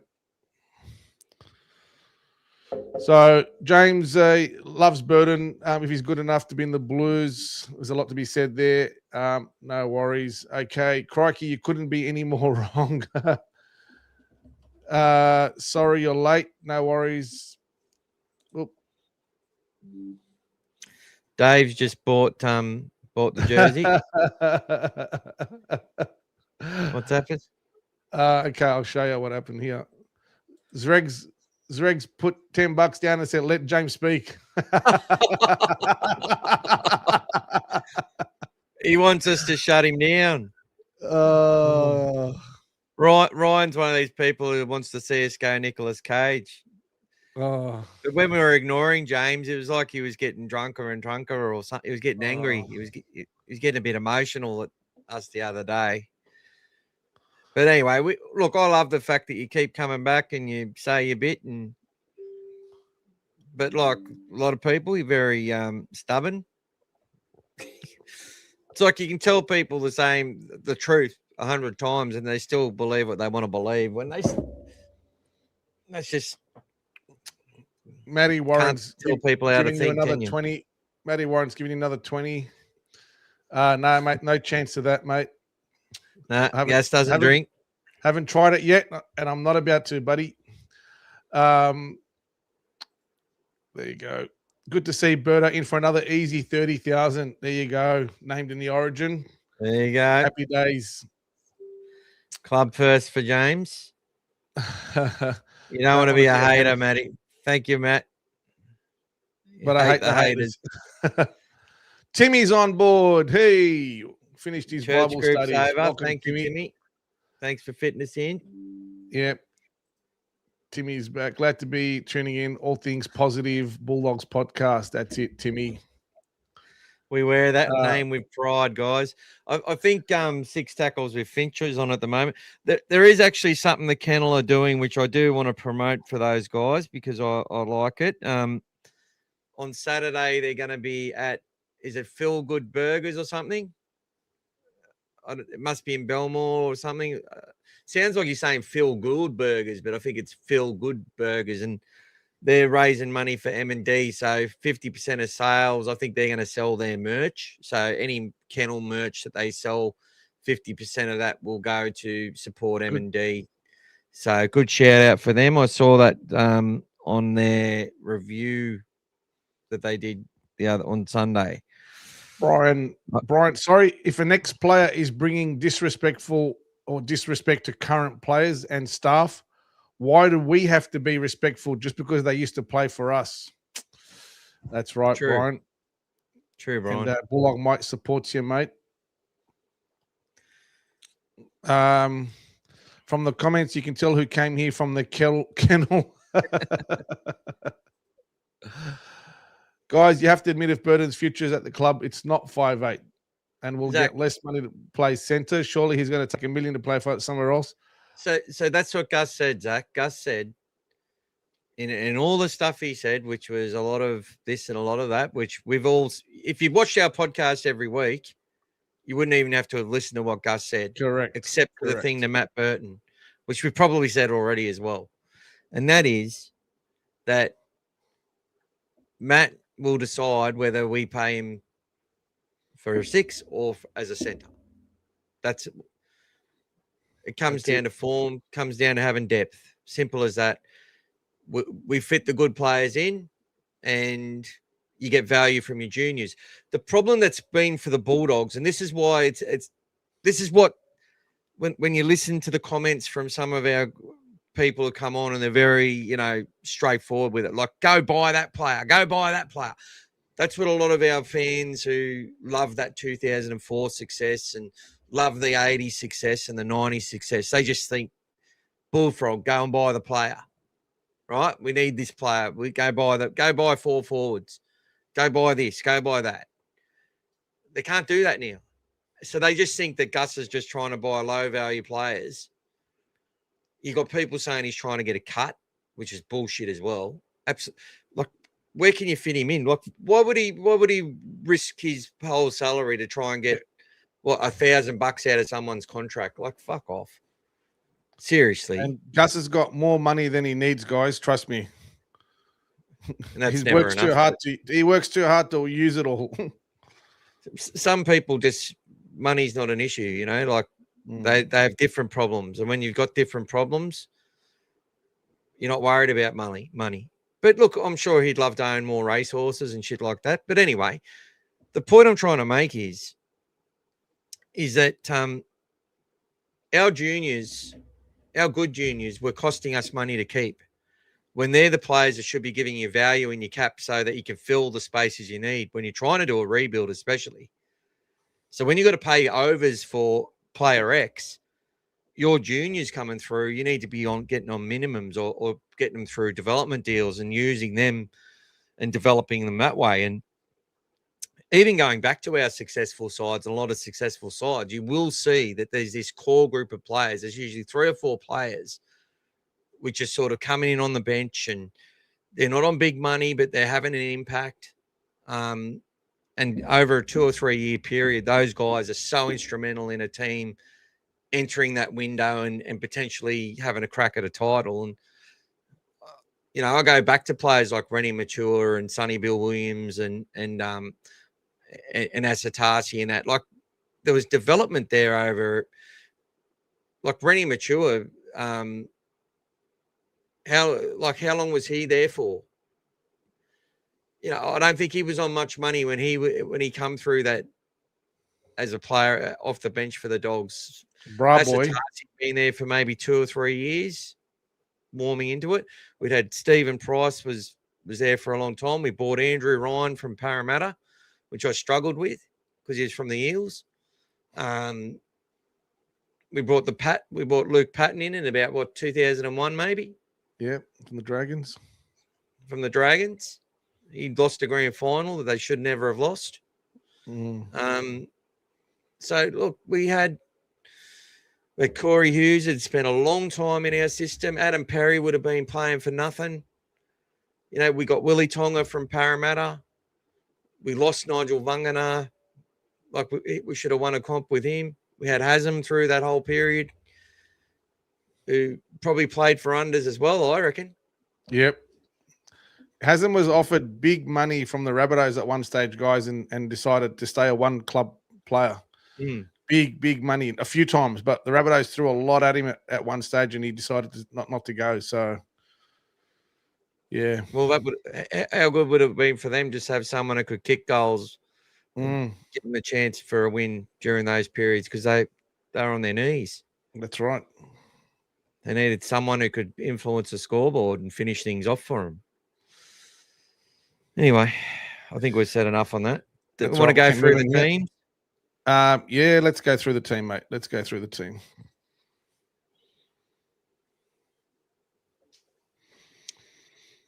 Fuck me. Sorry. Fire up, mate. Fire up. James is bullshit again. Don't worry. Gus's own system puts him. Anyone who knows business, you try and make yourself redundant. And even though the fact that he said that, that's just an A1 rule. And your own processes get you fired, essentially, if you don't produce.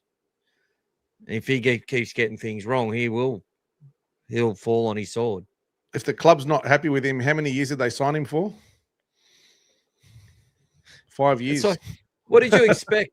It just comes down. They have no understanding of where we were and how on our knees we were. And when you're having to pay Avarillo and Alamotti 250, 300 grand when they haven't even played a game yet, and you're still paying $2 million for players to play at other clubs, like, you just absolutely got your fingers, you're just getting bent from both ends. Like, it's just ridiculous. Anyway, we've got Kiraz and Bulla. Jarrell Skelton hasn't had too much first grade this year, but all power, great step. And young Jethro, who basically one of the players that we get a value from.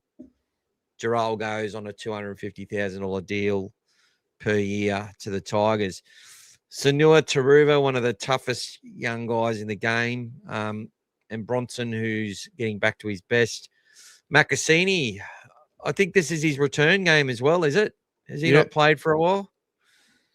This would be his 7th appearance this year. His last game was against the Broncos in their 1-point loss where he had 2 dropped balls. Prior to that game, from round they'd won 4 out of 5 matches and should have beat the Broncos that week. And The game they shouldn't have lost that one. Yeah. they had 90% possession. You know, if we had 90% possession for the 80 minutes against the Broncos, I think we would have beat them. But we did for about the first 15 minutes. I'll just make that a bit bigger. But young Macassini, he's an absolute young beast, and he'll be he's been on the wing a lot. Tavana, don't know much about him, but I think he's pretty good. Marcello Montoya. Jerome Luai. Now, look, I just don't know why this if what's good for one team's got to be good for another, right? And I know West have copped a lot over the years. But since he signed with PNG, They haven't won a game. Smashed. They were look, Gus would completely disagree with what I'm saying there. But look, I don't think that's the reason, but it'd be fair enough to ask it. And if I can guarantee if it was the shoe on the other foot, or when the shoe is on the other foot, we're being blamed for that. You know, if Matt Burton signs with another club mid-season and we start losing games when he returns, that'll be the reason. And then they'll blame Gus for letting him go and all this sort of shit. Jock Madden was killing it, then had a pretty poor game in their last appearance. And Lockie Galvin, let's have a look through their stats, these two, eh? Probably one of our most consistent players this year. 11 appearances for 2026. He's scored 4 tries. He's got a competition leading 15 forced dropouts, which I think I heard someone say, yeah, he's got 15 forced dropouts, but that does nothing for your team this anymore. That's useless. Oh, okay, no problem. But then they talk about managing teams, you know, getting repeat sets. You know, if you can't score, what's the next best option? Try and get a repeat fucking set. Are you kidding me? 6 try assists. He had 4 prior to last and 12 line break assists. Not too bad. 7 offloads. Probably want to see that go up a bit. I think he's at his best when he's doing that. But I like how he sort of just played his role, linked up with Berto, let Berto run. He did his bit. I think he was about 40 metres down on his average in running metres last week. 92% for a halfback in tackle efficiency. And he's only had, 1 or 2 misreads for the whole year, which isn't bad either. And, yeah, he's making they have a shitload of traffic running at this kid. Yep. So let's compare him to their 7 and their 6. Jock Madden, 26 years old. He's a West boy, went to Broncos, did good in their system. 5 forced dropouts, 376 metres, 2 try assists, 1 line break assist. How many games has he played this year? 7. So he's not doing as good as Galvin. He runs 85 metres. He's more of a manager. And for this year, 3 wins, 4 losses. 1 try, 19 goals. Get some good meterage on his kicking. 2 try assists. He's touching the ball a fair bit. Tackling at 88%. So missing more tackles than Galvin. And running less. So there you go. Anything in that you saw? Yeah, it said 0 offloads, and then when you look at his stats, it showed offloads during the game. That was interesting. Yeah, interesting. Yeah, sometimes these stat things are. If you just rely on stats, you're going to fail because they stuff it up so often. Jerome Luai, 7 games, 1 try, 4 forced dropouts. Try assists and line break assists much better than what he'd been getting last year. So, but definitely benefiting from having strong edges on both sides of the paddock. and people fired up, chasing balls through, confidence. When Appy gets out, that creates some indecision in the line, which then supports their kicks, and then having players that can take advantage of it, offloading in moving traffic and stuff like that, which is what they were doing on both edges, which made them such an attacking threat. And that's sort of dried up a little bit with the injuries that they've had. I think the intent will be to go out there and play with no fear and to do those things, but it could also be their undoing as well if they don't nail it. But for someone who's on 1.3 million bucks. Yep. 10 wins and 18 losses as a Tiger. Tiger. Tackles at 80% efficiency. And what runs the ball 76 meters. So, yeah, you can't say he's dominating the NRL. I think Burton might have had a bit of a jump in some of the stuff he was doing too, eh? We'll get a look at it. 3 tries for the year, 10 games, 6 forced dropouts, kicking at 79%. 3 tries, his 3 line break assists. Prior to the Cronulla game, I think he had none. 6 offloads, tackling at 91%. His defense last week was a feature. I love the way he's hitting. And his running meters increasing week on, week out. We need Matty Burton. Look, last year ran 122. This year, 125. Just going up and up. The year he got 108 he was playing centre. He was playing that fresh centre role where he wasn't doing the yardage work. That you had Brian Toto and all that doing that. He was just chiming in with the ball. But that was behind a great forward pack and great halves as well. Well, before the team got dismantled, yeah. Yeah, well, their forward pack never been big on the meters. It's always been through field position, and their defense is similar style to us. But when their enforcers get to work defensively, that's where they destroy teams. They had Fisher Harris and Lenu and all that. I mean, they were. Look, yeah. if Moses, Lenu off the bench, massive meters. But Moses Leota and that, if he come to the Bulldogs and we lost 2 games and people looked at his stats, they'd say he wasn't trying. Because they don't get it.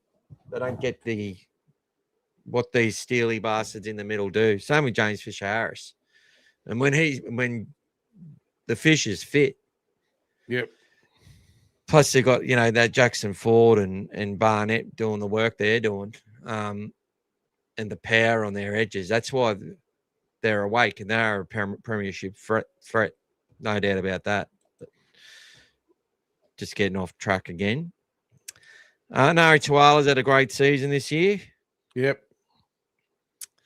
Terrell May, he's been in and out. It was good to get Maxi King and Leo in our side.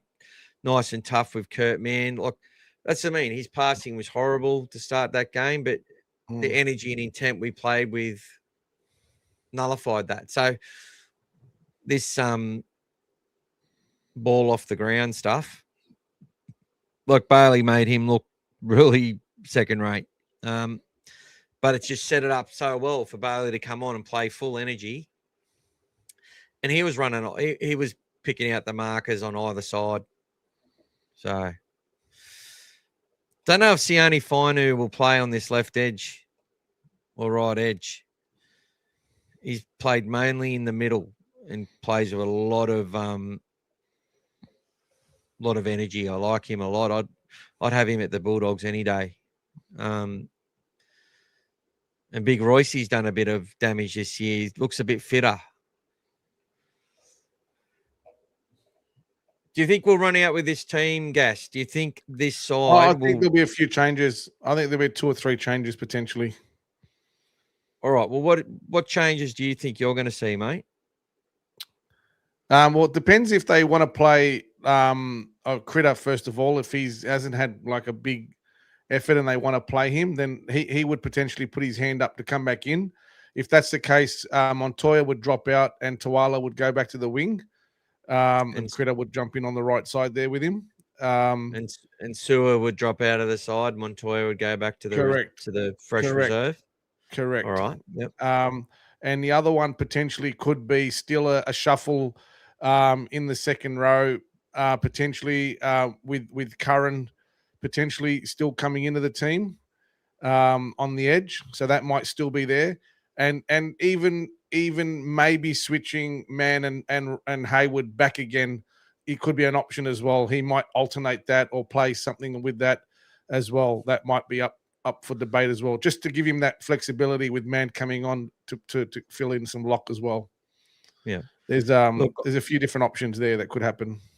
There's a bit of narrative on the Bulldogs website with Salmons on the edge and all this.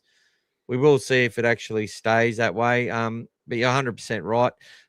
The Dogfather predicted side today was every person there except Connor Tracy. I didn't have. I had Logan Spinks in that side, but I had Crichton at number 23, as funnily enough. Look, I think they will rest Crichton after a tough Origin match. I think there's a chance Connor Tracy comes into that 6-man bench. Maybe even ahead of O'Sullivan. And one of these guys dropping out. But I think Barley Hayward, Jed Reed, and Jack Underhill and Josh Curran will definitely play.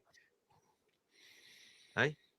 They'll be a lock. They'll be in the. I'm saying they'll be a lock. They'll be in the team. The four of them. Yeah, I really think that will be the case. And Lipboy and Josh. Yeah, and Sauce. That'll be where the potential changes could be.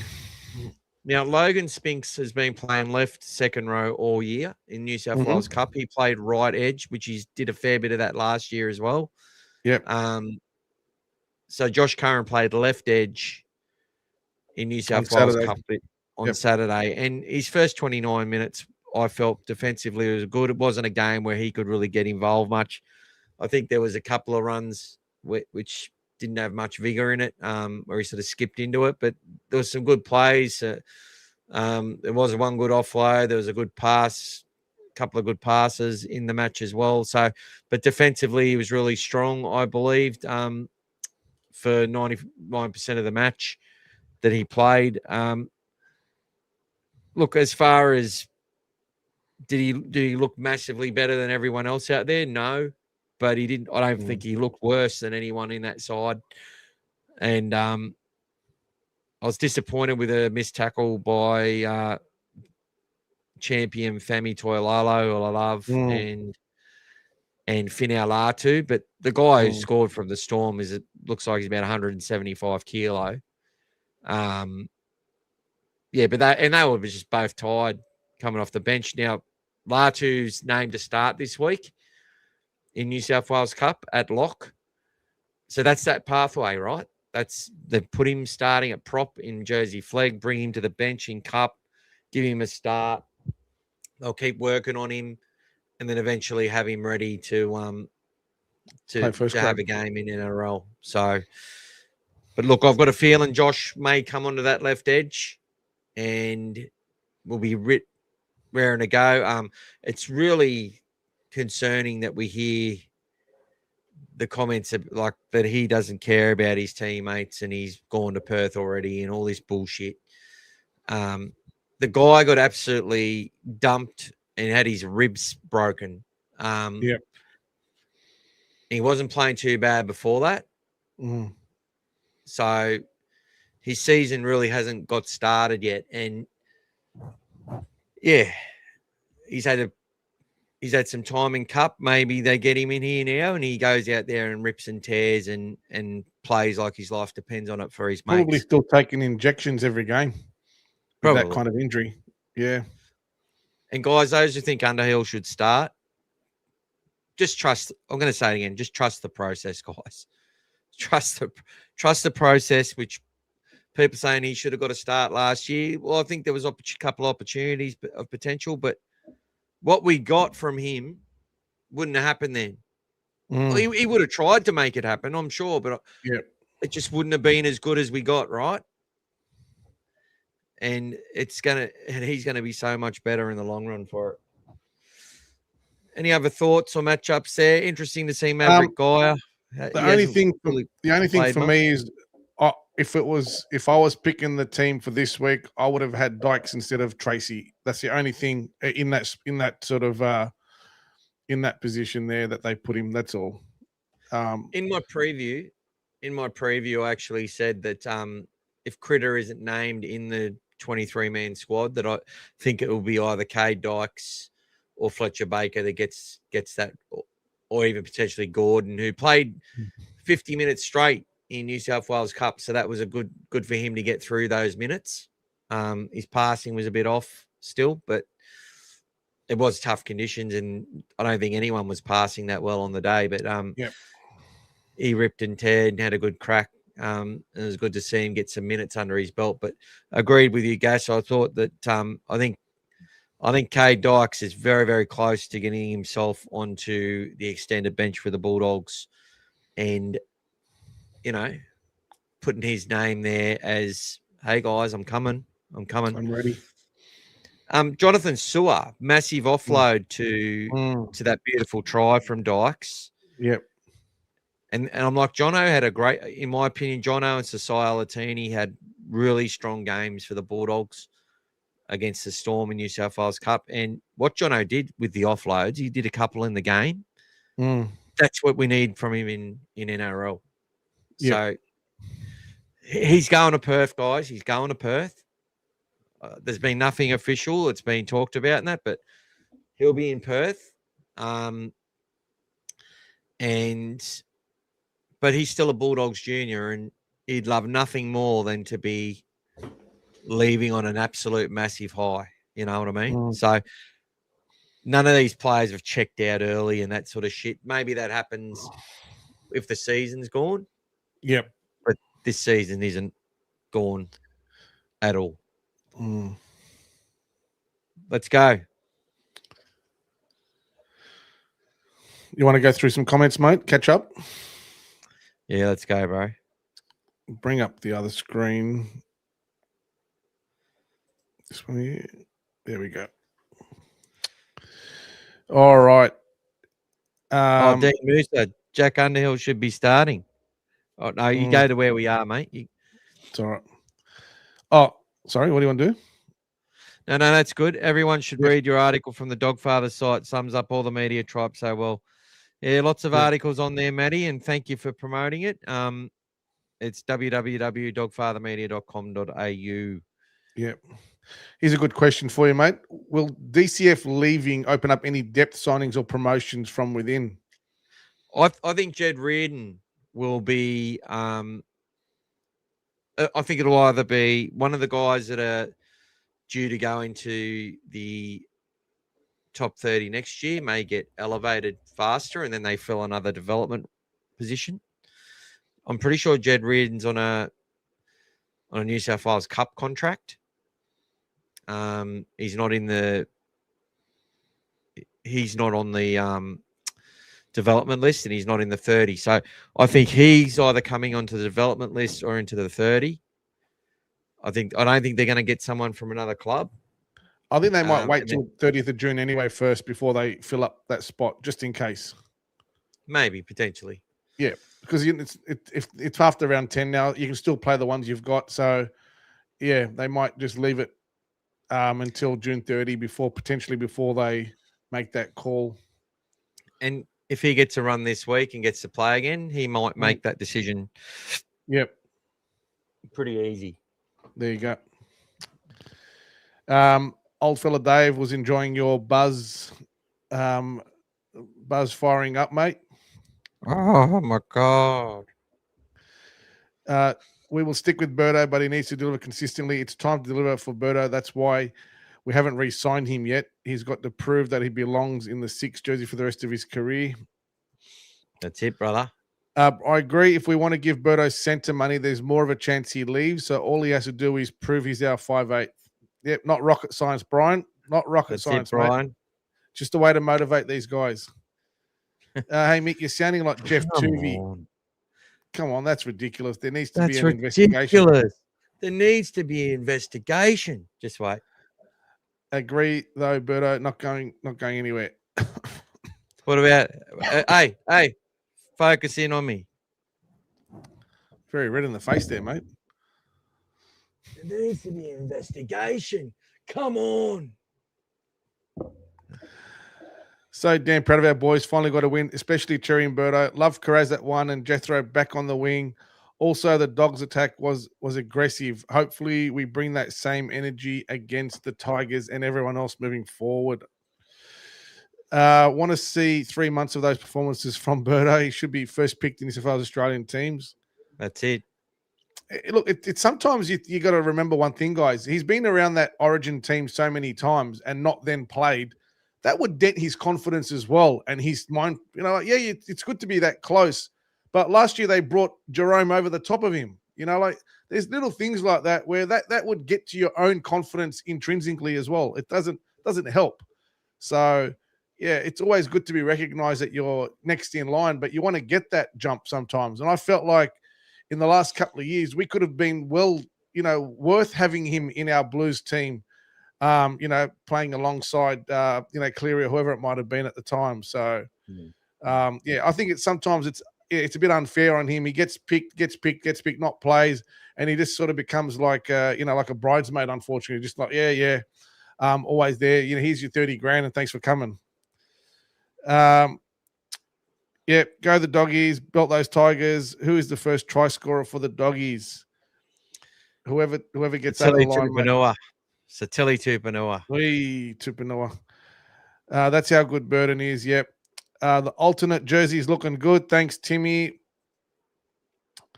G'day, Chris. Go the Dogs. Yes. We all love Carraz at one. This is the new fullback going forward. His ceiling is higher than Tracy's. Carraz offers that little something extra. Look, there's a lot of ways to look at it, guys. Tracy, before the last few games where he just fell out of form and obviously playing injured, was excelling in that role. And Carraz is a great winger and finisher as well and does his job. So hard to. It's always easy just to look at one game results, guys. Exactly. Yeah. Got to see how he goes this week. And get sucked into it. Yeah. Birdo's a gun player. He is. Best thing you've said all week, mate. Would love for Galvin to have a blinder against the Tigers this week and shut those Tiger supporters up. Yeah, mate. 100%. You're not alone there, buddy. Keep going. Hey, all watching live from the doctors. I hope you're all right, Red. Mate. Hope you're okay, hope you're buddy. All good, brother. Hope you get in soon. Don't have to wait too long. Yeah, there you go, mate. Pay to play. Easy done. There's Reg's contribution. How much is the jersey? The jerseys were $159, but if you get your discount for your Bulldog membership, and if you haven't got one, ask someone. It comes down to about $136. The only thing that sells hotter than Bulldogs merch is Bulldogs news stories. That's it. There you go. Which section? We'll be sitting at the back, usually behind the posts, where we always sit, on that second tier, just above the lower section there, in the middle there, behind the post, basically. James over old mate Brian any day. Brian Dibb. Oh yeah, that's another story. G'day, James. Good to see you, brother. Feel Good Burger. There you go, James. They're at Feel Good Burgers. That's where they're doing the for M&D, raising money, selling their kennel merchandise. Must have been hiding in another platform. Oh no, James watches every one at once. Everything. There you go. And there's another one that supports James over Brian Dibb. With the Preston injury, I thought Spinks would be named. Look, the only thing with Spinks, guys, I was out at Belmore on Saturday, and towards the end of that game, he didn't get back up very well. He was knocked about quite a few times, and then he actually walked off with the trainer late in the game, all the way to the sideline from the back of the field. So I don't know, when you want to play your first grade game and make your debut, you want to be raring to go, guys. And I don't think he's raring to go. So let's give him a chance. Is Bulldog Mike the same Mike from the Penrith win video? If so, you're a legend, Mike. No, that's Champion Mike. He was on the other day on the review video. So, but Bulldog Mike, he's just as good, mate. Don't you worry about that. Gus for CEO. There you go. There you go. I do like what Mick said before last week's win. We could potentially go on a run of wins. It just needed to start last week, and it did. I'm backing the team to back it up this week. I said last week, the rod has to stop. The rod had to stop. That's it. Gus loves our club, and anyone who thinks otherwise is mad. But nah, mate, different bloke, but I love this passion. I was at the game, soaked, but was well worth it. Yep, that's good, mate. Potentially, mate, there's a lot of options in that 13 role one day, but I reckon if I was a betting man, I'd say Galvin's ahead of him for 13 one day. Giving some respect to proper dogs. Okay. I like the bench Bailey, Jed Reardon, Underhill, and potentially Lipboy. Do you see young O'Malley's hit on the weekend? Reminded me of his old man, Nick O'Malley. Yeah, really nice hit, Matty. That was from the centre position. Yeah, and it was after that hit that Finau and Fami missed the big fella. You want to see passion there, mate? 2004 Dogs. That says Club First Legends, all things Bulldogs, Steve Folkes. There you go. You don't get much more passionate about one of the greatest clubmen ever. The greatest clubman ever. And I write an article on him every single year around the anniversaries. So British Bulldog, fair enough. Hope to make it to Australia, catch a game live. Yeah, mate. Hopefully you come down for a grand final, mate. Hopefully. Another good decision to push man to 9. Hayward off the bench. You could see the pressure lift off Hayward when he came on. He was great. Man at Gem at 9. Yeah, slow start for him, but he got going eventually, yeah. Even when Turpin started in that game, Bailey enjoyed coming on fresh and just getting to do things with that energy against players that were tired. Like a couple of runs. This is why we kept talking about Ennis and that making out like he should just go out there and be the best 9. And if he's not, well, they've made the wrong choice. No, they're developing him in the role.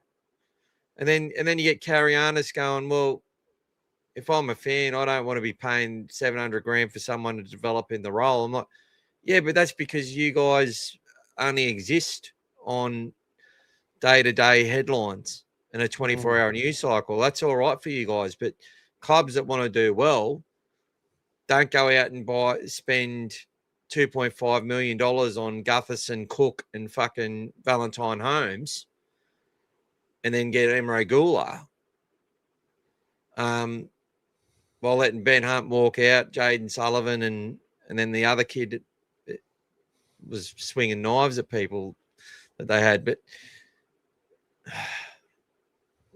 it was like their fans were saying, oh, we've got to buy someone. Then they just went and bought these blokes.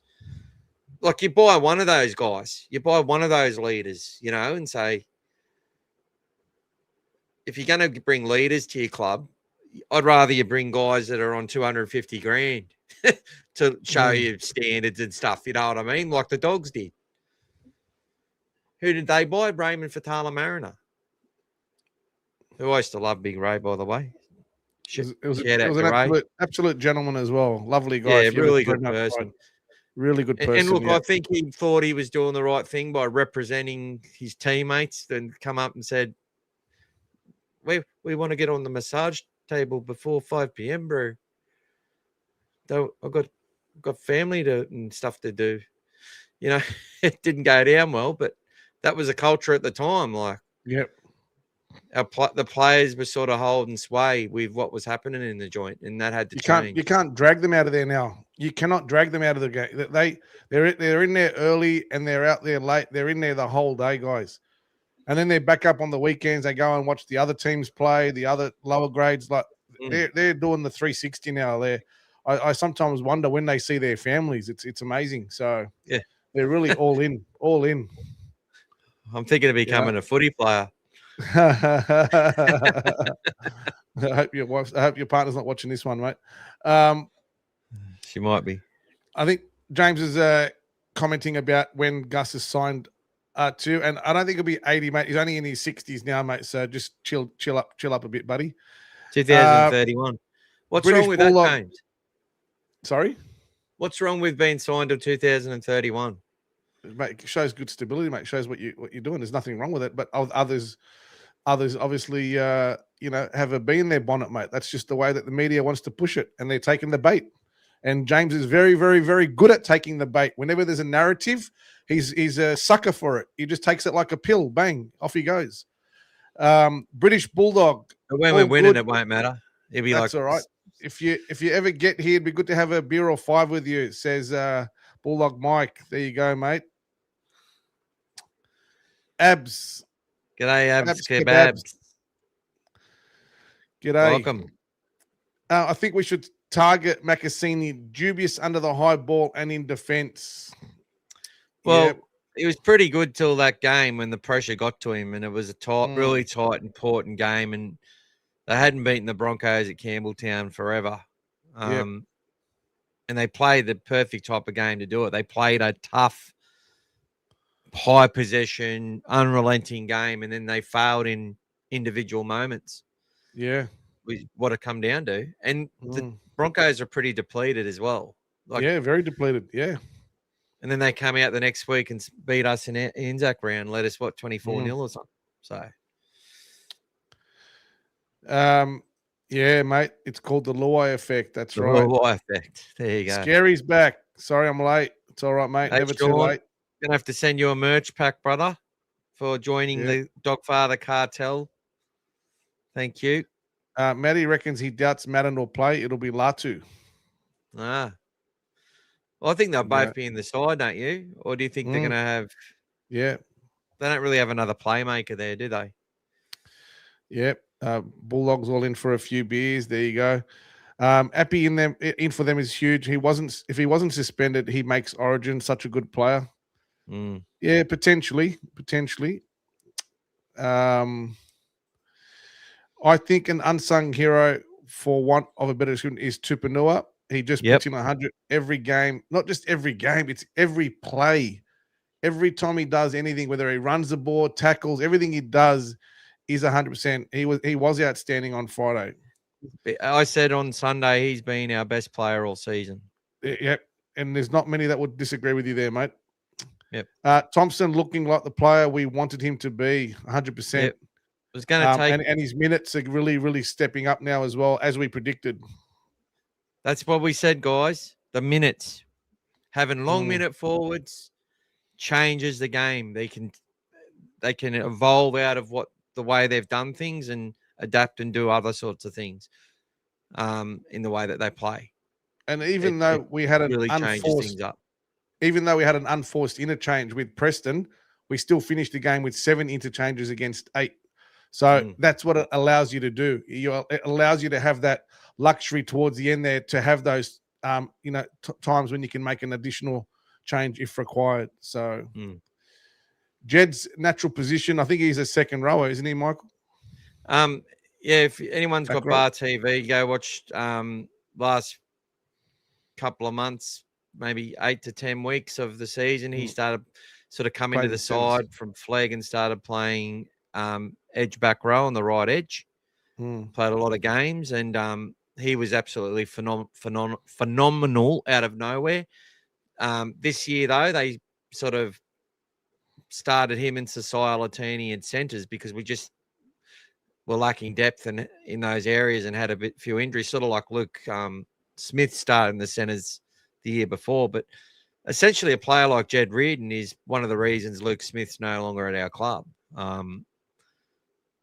it's like, and he's quite fast as well.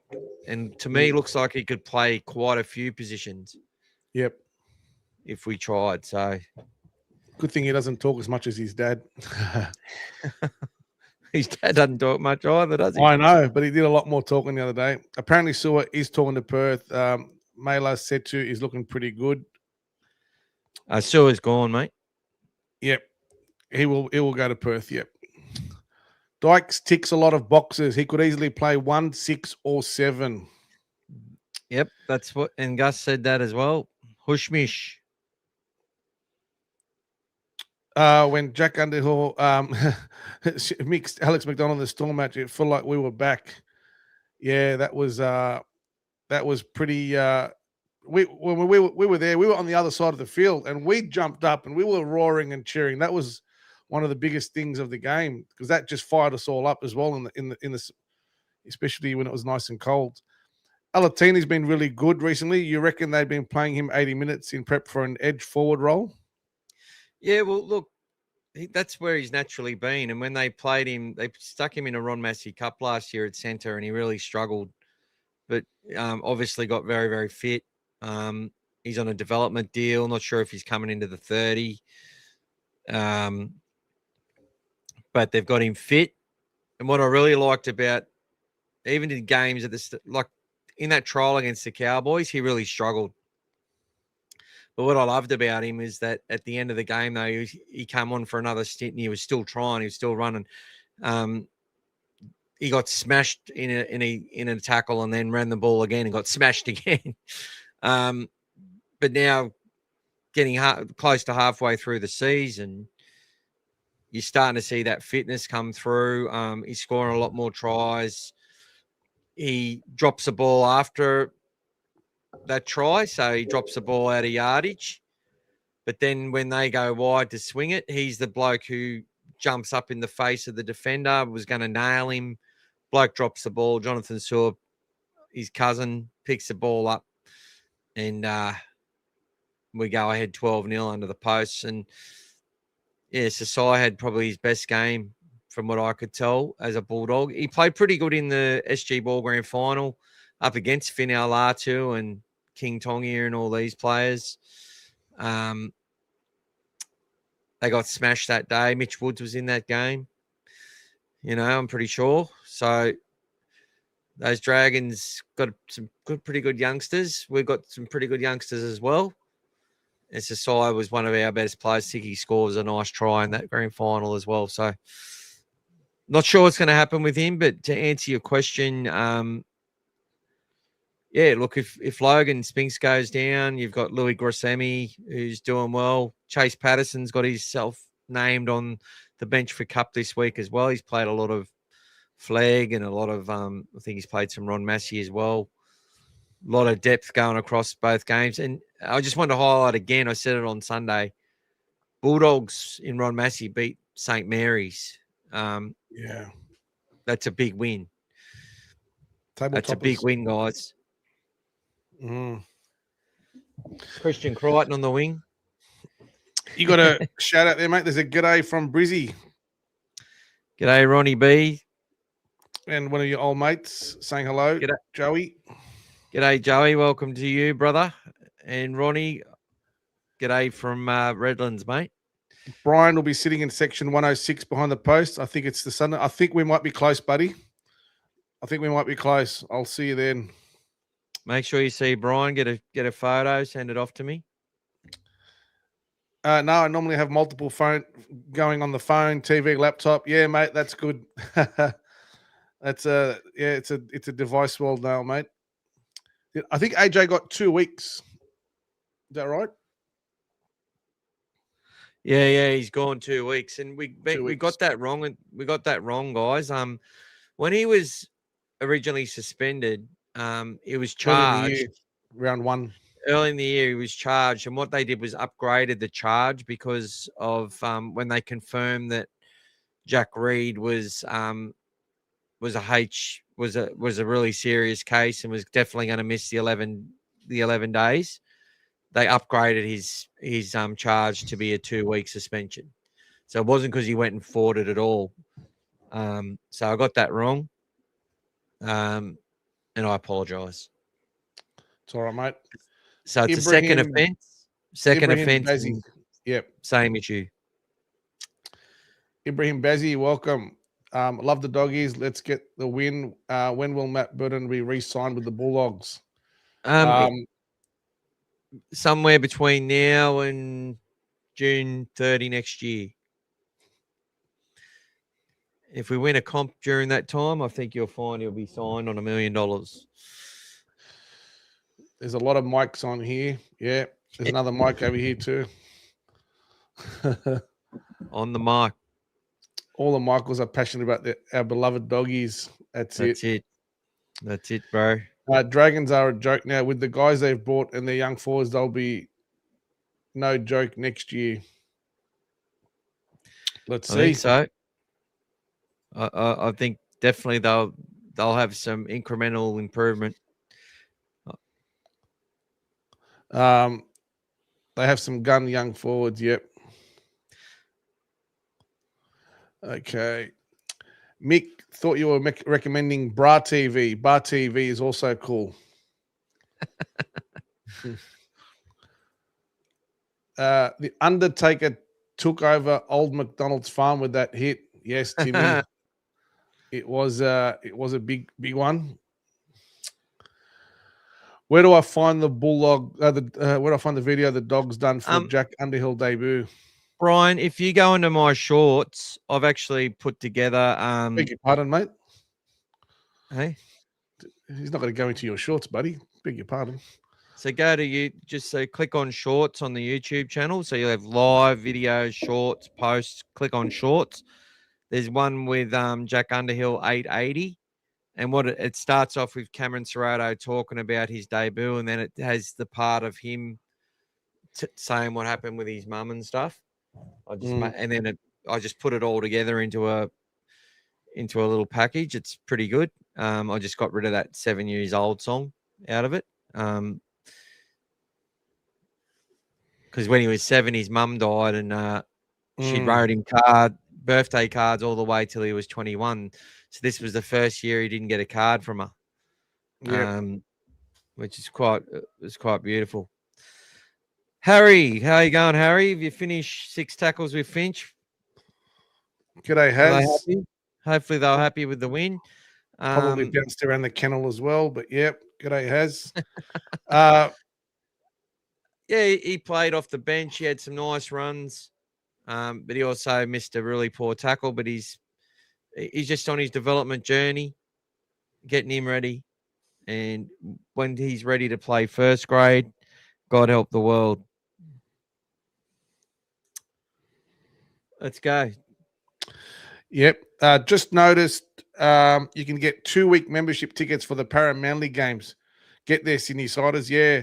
They released that one. They released that one on the weekend, guys. So you can get a 2-game membership pack.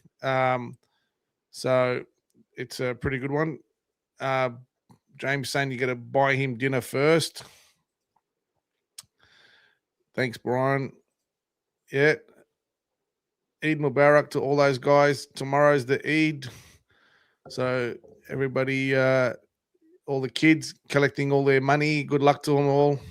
Send us broke. I was on both. Support all 3. Exactly, mate. Good on you, Has. Everyone's raring to go. Do we want to have a talk about the Origin, Mick? Let's have a look at the Blues. Thank you, Harry. Good on you, brother. Same with James. He watches all of them.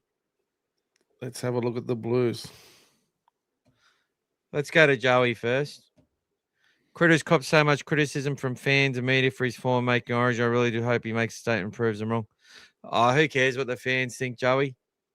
That's why you just block the fuckers. That's why I just kick them off, Joey. I just say, see ya, and then you put them back on. He's very fair, Joey. Playing injured too, Joey. You need to give some people a bit of latitude when they're a bit injured, especially when they're stepping up. So it's easy just to sit there and let someone else take your spot, but you know, you got to try to get your best players out there. And then you get one of these guys who go on the kennel.net and start a rumor saying that the whole team's off Critter, and then they'll be sitting there saying, see, when Critter doesn't play, the boys play well and win. You know, they're saying that they were saying shit like Galvin was wanted out of the club because Serrato told him to stop playing with his hair on the field like a girl. And people posting this shit and believing it. Like, even if it was true, you just don't post it. And it's not true. But they're all saying shit about Critter, which is ridiculous.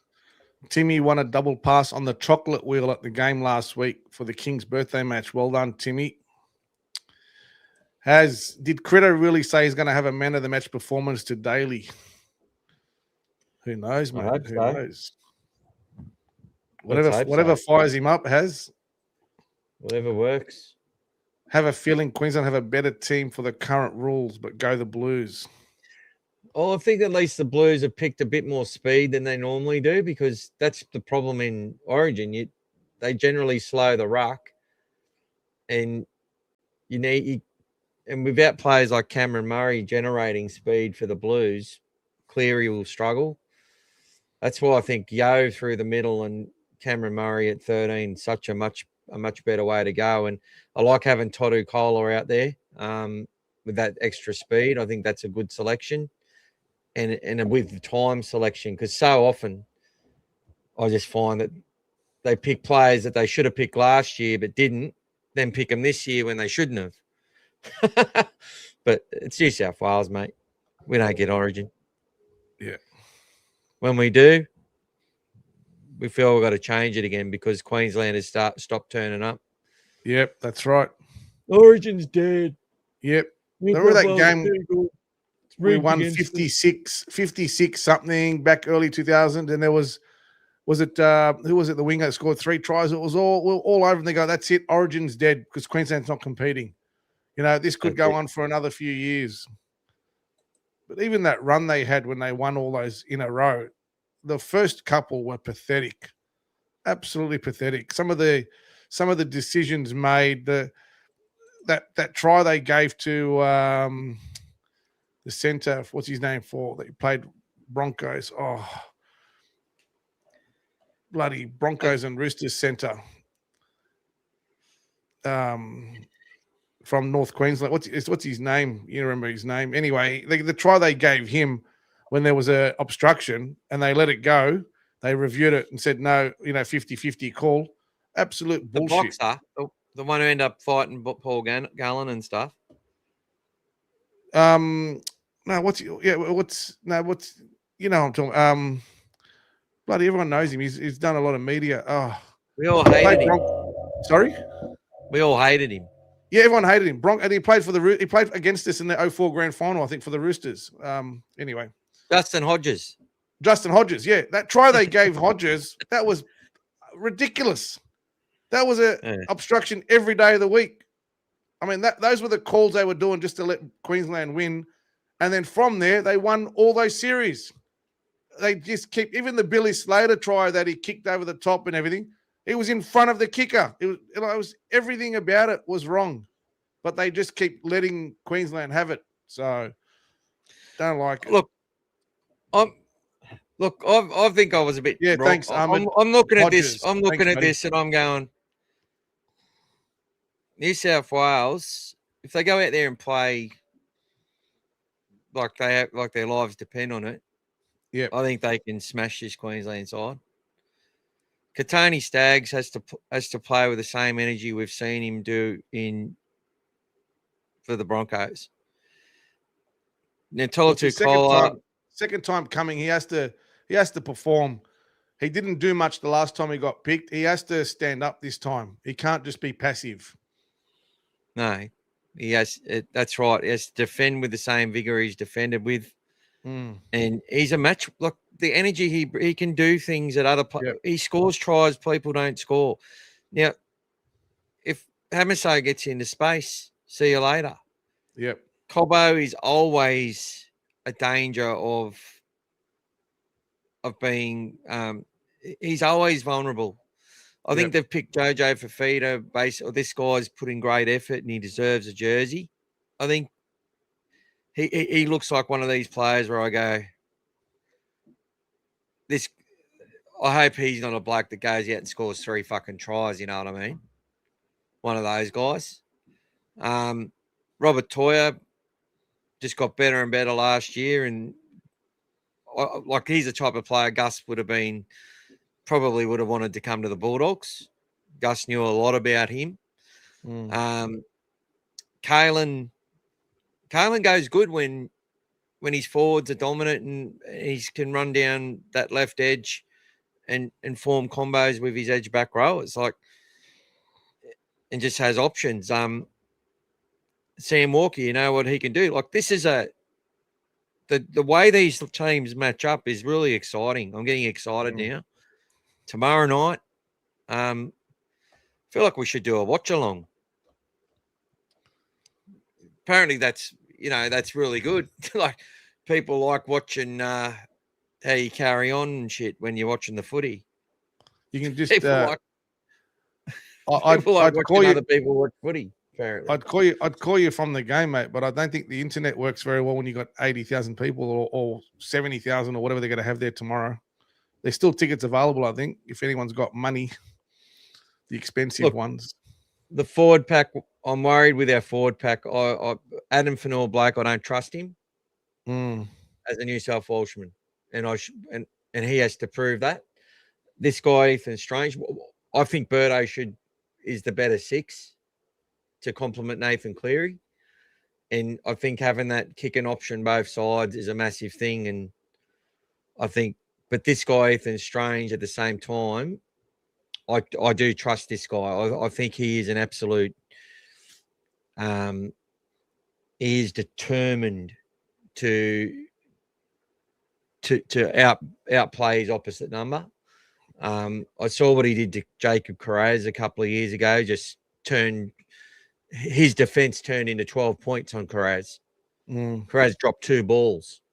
Like no one got near Carraz that whole season. And then we come out and played Canberra in Magic Round. And when we're getting a bit of form together, and what happens? We're behind the friggin' 8 ball because of this kid. And that was like his first season, first grade season at 5'8". This fella, that hip movement, that speed, Toloto Kola, hopefully he has a really strong game as a debut. Brian To'o, what can you say? I think $1 million player. Doesn't matter. There is something interesting on Kola as well. Both his parents were at the 2000 Olympics. Oh, there you go. And his dad was a sprinter, yeah. And his mum was doing some in the athletics as well. So he's come from a family so it's just a good synergy for him playing out there as well. Same venue. So let's hope that brings him some good luck. I think Trent Liero will start.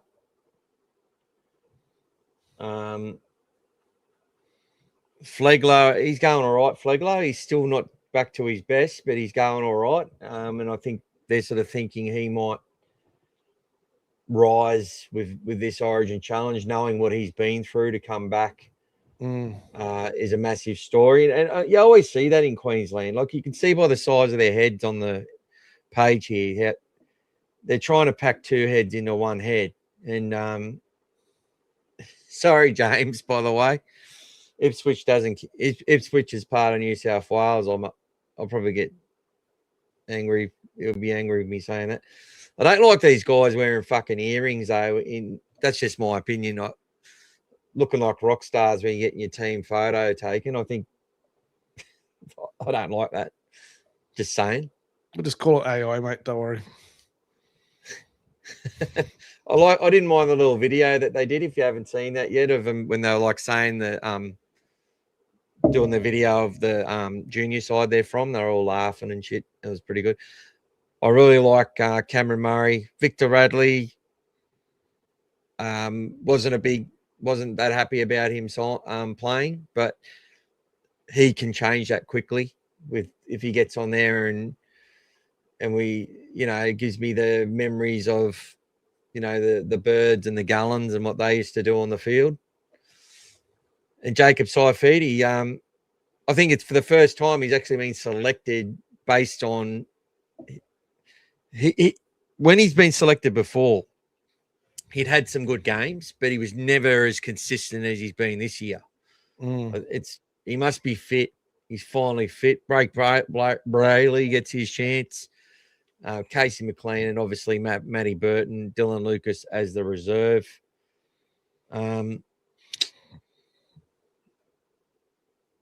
I think Matty Burton will be in that 6 off the bench. Critter will be learning so much about himself. First time being the man in a struggling team. Only going to make him better. Yep, that's right, mate. Yep. Mitch Moses' kicking game will be sorely missed, especially in this wet weather. That's why I would have had Burton in front of Strange just from the kicking game alone.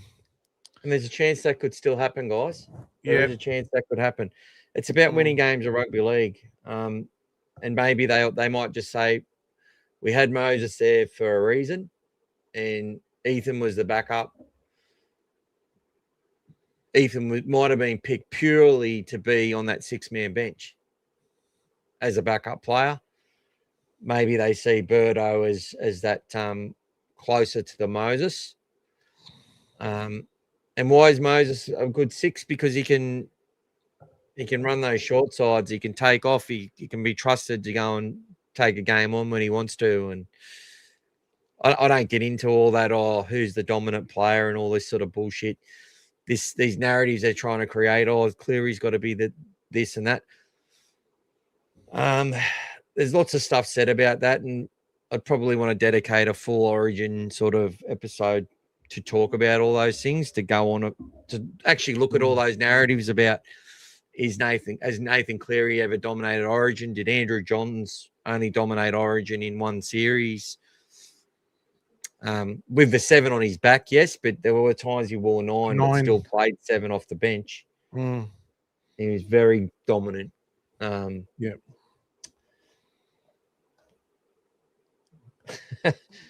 You keep Queensland's effing name out your friggin' mouth. Oh, he just come up and slapped me, James did. Keep Queensland's name out your fucking mouth. That's how it goes. How about the Berrigan pass to Hodges, forward pass in 06? Yeah, absolutely shocking, mate. Referee for Origin is usually Sutton or Klein. Actually, I think it's been Klein for the last 14 or 15. Klein. For the last year, he's on a run. He's on a run there.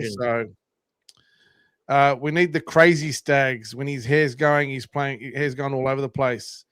Yeah. So maybe he can tell everyone, this is our ground as well when he scores the tries.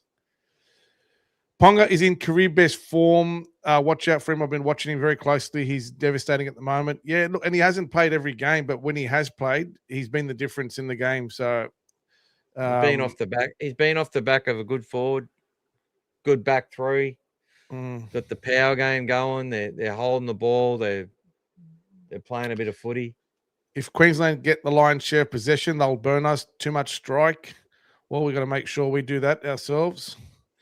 I've got a feel about this blue side. I think they're going to rip and tear, guys. Yep. Max Plath will come very close to man of the match. Perfect fit for Origin. Absolute beast. Watch along. There you go, mate. You've got one ticked already, mate. When it's Origin, guys, I'll just be like, Brian would get banned from a watch along with all the swearing. That's it. The police Thoughts on Underhill being called up to the Queensland squad? Well, I'll tell you what, it's a type of move that those bastards would pull. Don't you worry about that. Yeah. Because he looks I can imagine Fatty Vorton to be like, if they lose the first game, Fatty Vorton be like, Queensland need. Yep. The Undertaker. Yeah.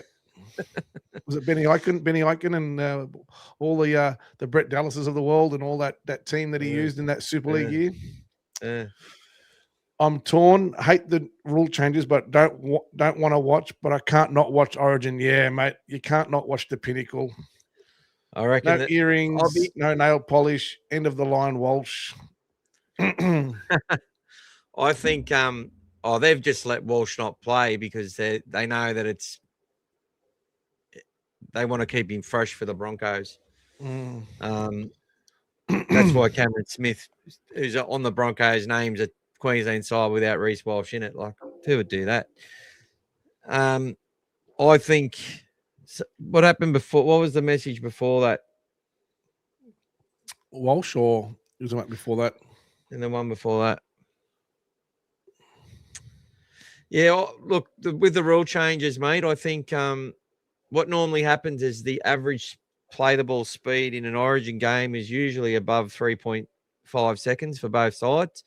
Sometimes it's like 3.7, 3.8. Which means that they mess around and lay around on the ruck way too much and get away with it. And then whoever's losing game 2, whoever lost game 1, they're allowed to lay on the other team, but the other team aren't allowed to lay on them, is what usually happens to try and force a decider, just with my tinfoil hat on. Showy, I'm back, boys. Haven't read the messages from above. Has anyone mentioned Crawley on NRL 360 tonight? He's consistent. Absolutely pathetic. Yeah, we did mention it, Tony. I just talked about, just in a nutshell, he's misled the room to try and that anyone could come up with the conclusion that somehow the story is that Matt Burton has threatened the Bulldogs by playing well, that he might not stay with the club, basically, is what he's trying to say. When in fact it was Gus who said, well, if you're a Bulldog, you want to stay, we want you to stay. We'll offer you the money that you're worth based on what you do. So it's pretty simple as that. But Crawley's not going to have any part of that. And then we've got people sort of carrying on that narrative as if it's, we're going to get rid of him. No one's getting rid of Matt Burton. We're just going to pay him and have discussions with him based on the player that he is being at the time consistently. And that's the problem.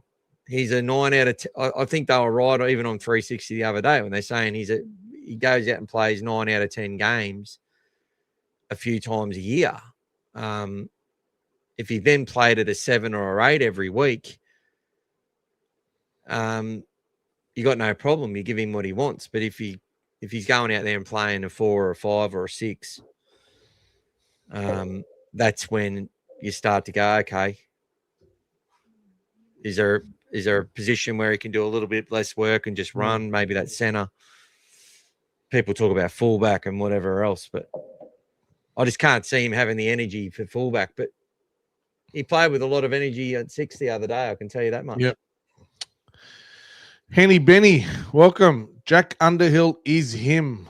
Absolute throwback. Reminds me of the good old Booper twins. Yes. There you go, Tom brother. and Graham. There you go. That's it. I think Burton was the natural selection. To be honest, he's a better kicker, has a better kicking game, and the size to bust the tackles. Yep. Old fella Dave, I scream and swear too much for a live watch along, but I'm in. Well, we'll get all of us up here, just 9 of us on the screen. Just Matty hates the Queenslanders, and yeah, he'll leave his imagination to what you guys want to put out of that one. Also, Queensland. He wouldn't give us credit for the win. The other journalist said to him, "Come on, Crawley, give them some credit. He just hates us." He's a fucking prick, mate. Right. It was Carrie Arness was trying to bait him to say, "Come on, like what are they like? You know, it's it is what it is. Like, just he's too much. He's too much, guys. It's like Michael says. He always comes up with the game day story, ready to knock us down, like he did against Penrith when he thought we were going to get absolutely slaughtered, and then it backfired in his face, and he just hates that. But he keeps coming back because you know what? That's what sells papers, guys. That's what gets clicks. You know, he's doing what he doesn't care. He honestly doesn't care. So it's a shame, but you know, all we can do, guys, is win and shut him up. That's Yeah, it, mate. Creepy Crawley for a reason. That's it. The dung beetle from the Big Bang. Just as a response to Paul Crawley, guys, this is what I've come up with. Paul Crawley's completely misread the message that's come from Phil Gould. Either that or he's deliberately twisting it, because once again, the Dogs have responded on the field after another week of manufactured drama. So the actual message from Gould was crystal clear. Matt Burton is a Bulldog. The club wants to keep him. Burton wants to stay. But if Burton wants to continue being paid like an elite marquee six and command even more money beyond 2027, then the performances have to consistently match the price tag. We're not attacking Matt Burton at all. That's the standards that we need to set. We need to have a team of elite standards and elite depth to have no excuses, essentially. Crawley spent months arguing Burton's form has suffered because he hasn't had a genuine halfback beside him. Yet the Bulldogs internally have made it clear that they believe Lachlan Galvin is currently the best halfback option at the club. Cameron Serrato has said it through selection. Gould has reinforced it publicly. And Galvin looked every bit of controlling halfback against Penrith and Melbourne. Even more so against Melbourne, I felt that he really gave that platform to Birdo. But Birdo demanded more ball, and Galvin played his part perfectly. It was a great halves pairing performance. Burton's performance against the Storm didn't contradict Gould at all. It actually reinforced Gould's point. If anything, Gould fired the warning shot and Burton responded exactly how the Bulldogs would have wanted. He simplified his game, ran harder, played direct, kicked well, and dominated physically. That's the level required when you're the highest paid playmaker and highest paid spine player in the club. So when Crawley framed it backwards because he needs Burton's performance to become evidence against Gould rather than evidence supporting what Gould was actually trying to say. The Bulldogs aren't sitting there trying to force Burton out for Galvin. They are creating internal competition, depth, and long-term flexibility across the roster. That's what successful clubs do.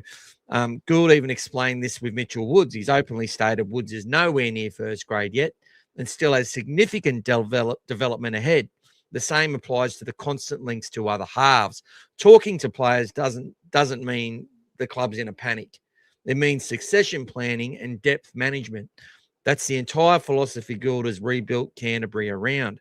The Bulldogs pathway system right now is becoming one of the strongest in rugby league. Jersey Flegg just put 56 on the reigning premiers Melbourne. The New South Wales Cup side keeps producing general NRL-ready depth. So when it gets its opportunity, when it's fit and ready to go, you've seen it firsthand. It goes. Jethro scoring winning tries on debut, winning tries in the corner, holding his wing perfectly for a Galvin pass to win a game. Galvin coming in like that. Galvin's basically a pathways player. He came here at 19. He went from high school to first grade. Not many players do that. You can say what you freaking want. Ron Massey and pathway systems are stacked with young players fighting for contracts and opportunity. That pressure is definitely intentional, as we say, and Willie says a million times, iron sharpens iron. And when we're now seeing the benefits at NRL level, young players are coming into first grade looking physically and mentally prepared because the standards underneath first grade have dramatically lifted. When the Bulldogs get closer to full strength with players like Jacob Carraz and Marcelo Montoya fit and healthy, the side has shown it can beat elite opposition. They have beaten Penrith, they beat Canberra, they beat Melbourne despite Melbourne and the Bulldogs both missing troops. Crawley keeps trying to present every Bulldogs discussion as a dysfunction because conflict drives clicks. But internally, the message from Gould was actually very calm. It was measured and honest. Matt Burton currently owns the 6th jersey. If he keeps producing performances like Friday night, he strengthens his leverage even further. And if standards drop, the Bulldogs now finally have the depth, pathways, and competition to challenge positions across the roster. It's not called instability. That's exactly how strong clubs are built. So that's pretty much what I'm going to put out for my response to creepy fucking Crawley and his shitty article, which people couldn't wait to put on pages and groups and shit. Mike And he Cool wrote just those things. He wrote those things before the Bulldogs lost. correct. Before the Bulldogs had won. Wrote 2 Preempting. articles. Preempting loss. Yeah. Yep. Witch hunt. It's all good. We had the last laugh. Just letting you know, we are decent underdogs against the Tigers. And we love being underdogs. That's right. Old fella Dave, nothing better than rocking up to work in Brisbane after a Blues win. So it's like going to New Zealand after the All Blacks lose. It's a different type of pressure. And look at old fella Dave. He leaves some post-it notes with kids' helplines numbers for the CEO on his desks. The last time NRL 360 had credibility, Benny Icon was there. Well, maybe Icon comes. Look, I hope Volandis doesn't. Did you not watch NRL 360 and the big Bulldog Richie, bloody Brent Reed on their hands and knees, wanting the little payoffs, the little contra deals from Mr. Volandis, and he's the greatest ever. Blah blah blah blah blah. Look, I like Peter Volandis. I like his positive outlook to make the game great, but he's very good at bringing money into this place. But what they've done with the rules has gone way too far, and I think it would be absolutely. It's basically saying, all right, he's got to get permission from the clubs to see if he can be the head chairman and the CEO. No. The chairman is about the governance, and then you have someone running the joint. You can't have him doing both. He could probably do it, but I don't think. He takes the credit of what that's going to do. He takes the credit for Vegas, but that was not his idea. It wasn't any of their ideas. The Vegas concept came from a group of people. They took it to the NRL to promote it, and the first location was Hawaii, and it was due to happen, and they were looking at it. Then COVID hit, and then they stole the idea, took it, left these guys out, and then ran with a Vegas concept, exactly using the whole business plan that these guys had generated. I know because I've spoken to these guys. They took their idea. So people think he's an innovator and he's a visionary, but all he did was take someone's plan and run with it and make it happen. That's fine. He made it happen. But yeah, he makes things happen. He definitely does. He's got to get you got to give him his just desserts on stuff. Yeah. He's a type of bloke who makes things happen and gets them to happen. And he's like, how do we make this work? Not, this is why it can't work sort of thing. And that's always, it's want that forceful person in your corner. It's forceful. Guess what he wants. I agree you want him in the corner, but when you got Bulldog Richie and that sitting there on literally getting on their knees, taking position, ready to get some Volandis in them. And sorry if that sounds terrible, people, but that's just how it is. There's no, and then they kept showing photos where they've got Brent Reed constantly around them, sort of highlighting it in plain sight, essentially. Look, I don't think they're bad people. I just think they're just doing their job, and they know what pays the bills, and that's it. And they want to keep the rights and all that sort of stuff.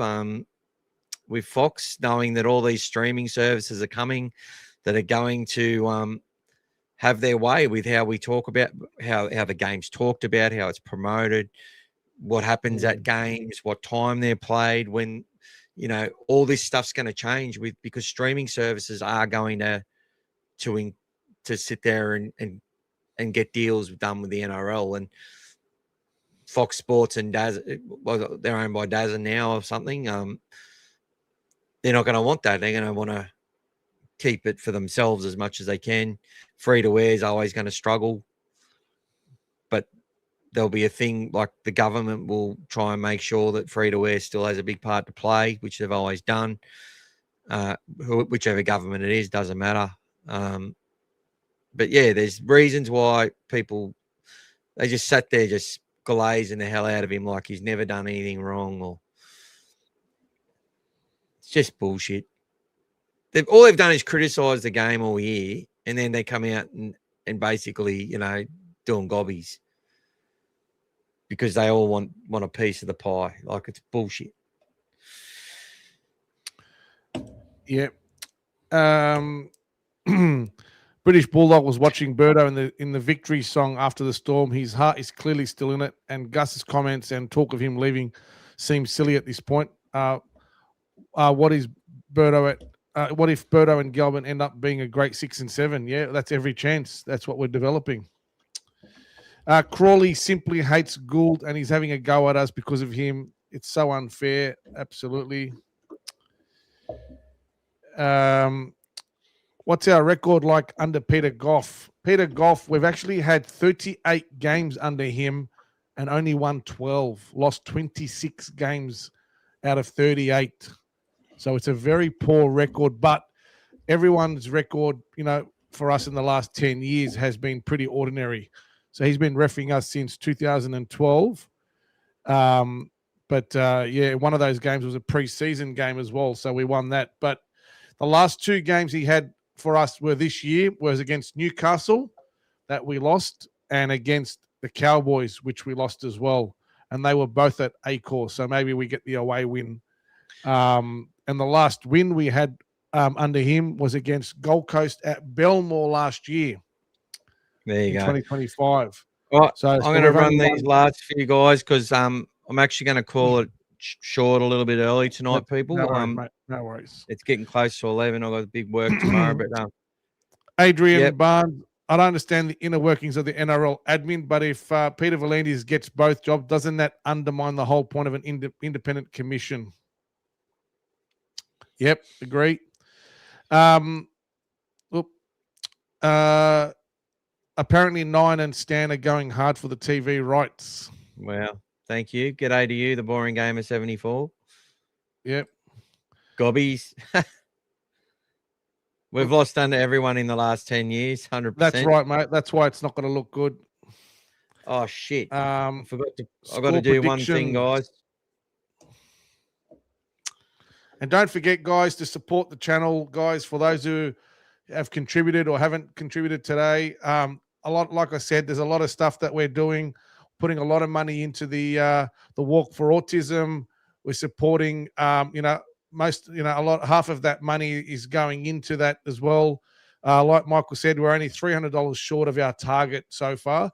But guys, every $5 that you contribute puts you in the draw for and an entry to win a Bulldogs jersey. And it could be one of the new black ones if you're up for that as well. So it's a jersey of your choice, guys. Jersey of your choice. So every $5 gives you an entry. So if you put $10 in, there's 2 entries. And if you're a member, there's a bonus entry there as well. And so be it. And that'll be announced next week. Is that right? Next Tuesday? Yep. Next Tuesday we'll do the draw. So next Tuesday we'll be doing that draw, guys. So a lot of stuff goes in that Michael does to contribute to support this channel, keep these platforms up and running, pay my hefty wages, all these things, guys. So no, I'm kidding.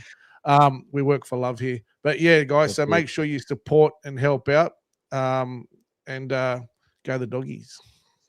Thanks, mate. Well, Dave's deep dive, he's done some statistics in the last 5 clashes between the Bulldogs and Tigers. The combined points total has been over 36 points in every match. In 4 of the last 5 games, a player from either team has been sin-binned. Burton has kicked 14 from 15 against the West Tigers. Tigers in their last 3 games have conceded 46, 44 and 52 points for an average of over 47 points per game in the last 3 matches that they've played. The last time these teams met was obviously a 28-14 win for the Tigers, which Pete highlighted earlier.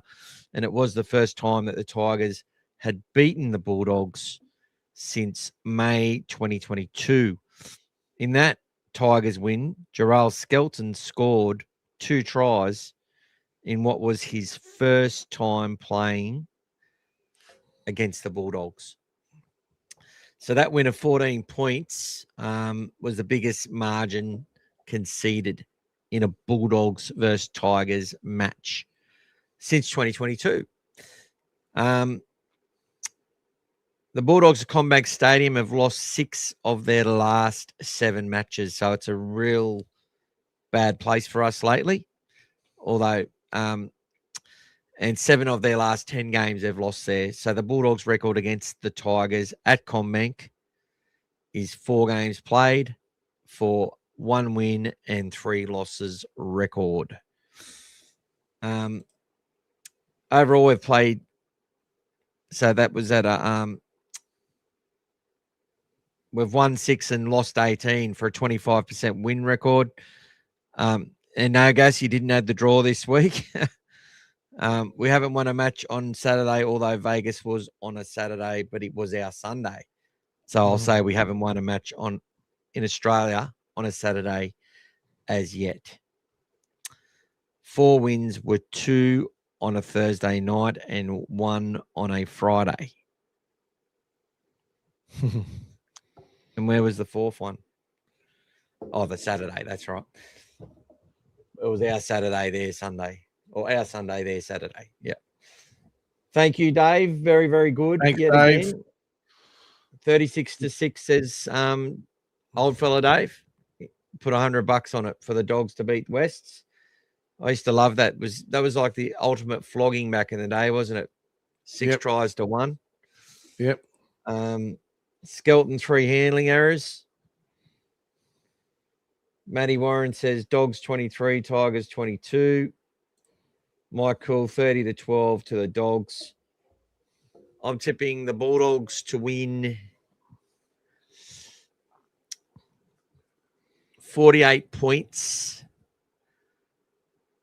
to 18. If that's the case, I can't do the review because I would have lost my voice. 48-18. There we go. I never predict a big win, but we've got to have one day, don't we? There was a lot of predictions for big wins before Vegas, and anyway, we took a 1 point. That's all right. Oh, I thought it was going to be close in Vegas. I thought it was going to be close. There's Timmy. He's up there with you, mate. Timmy's up there with you. 40-12, 38-12 for Brian. And for Origin, New South Wales 17, Queensland 4. Sounds like a grand final from 1995. That scoreline.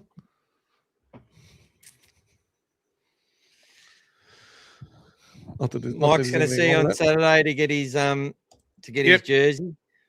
Yes, mate. See you Saturday, buddy. It's all locked and ready to go, mate.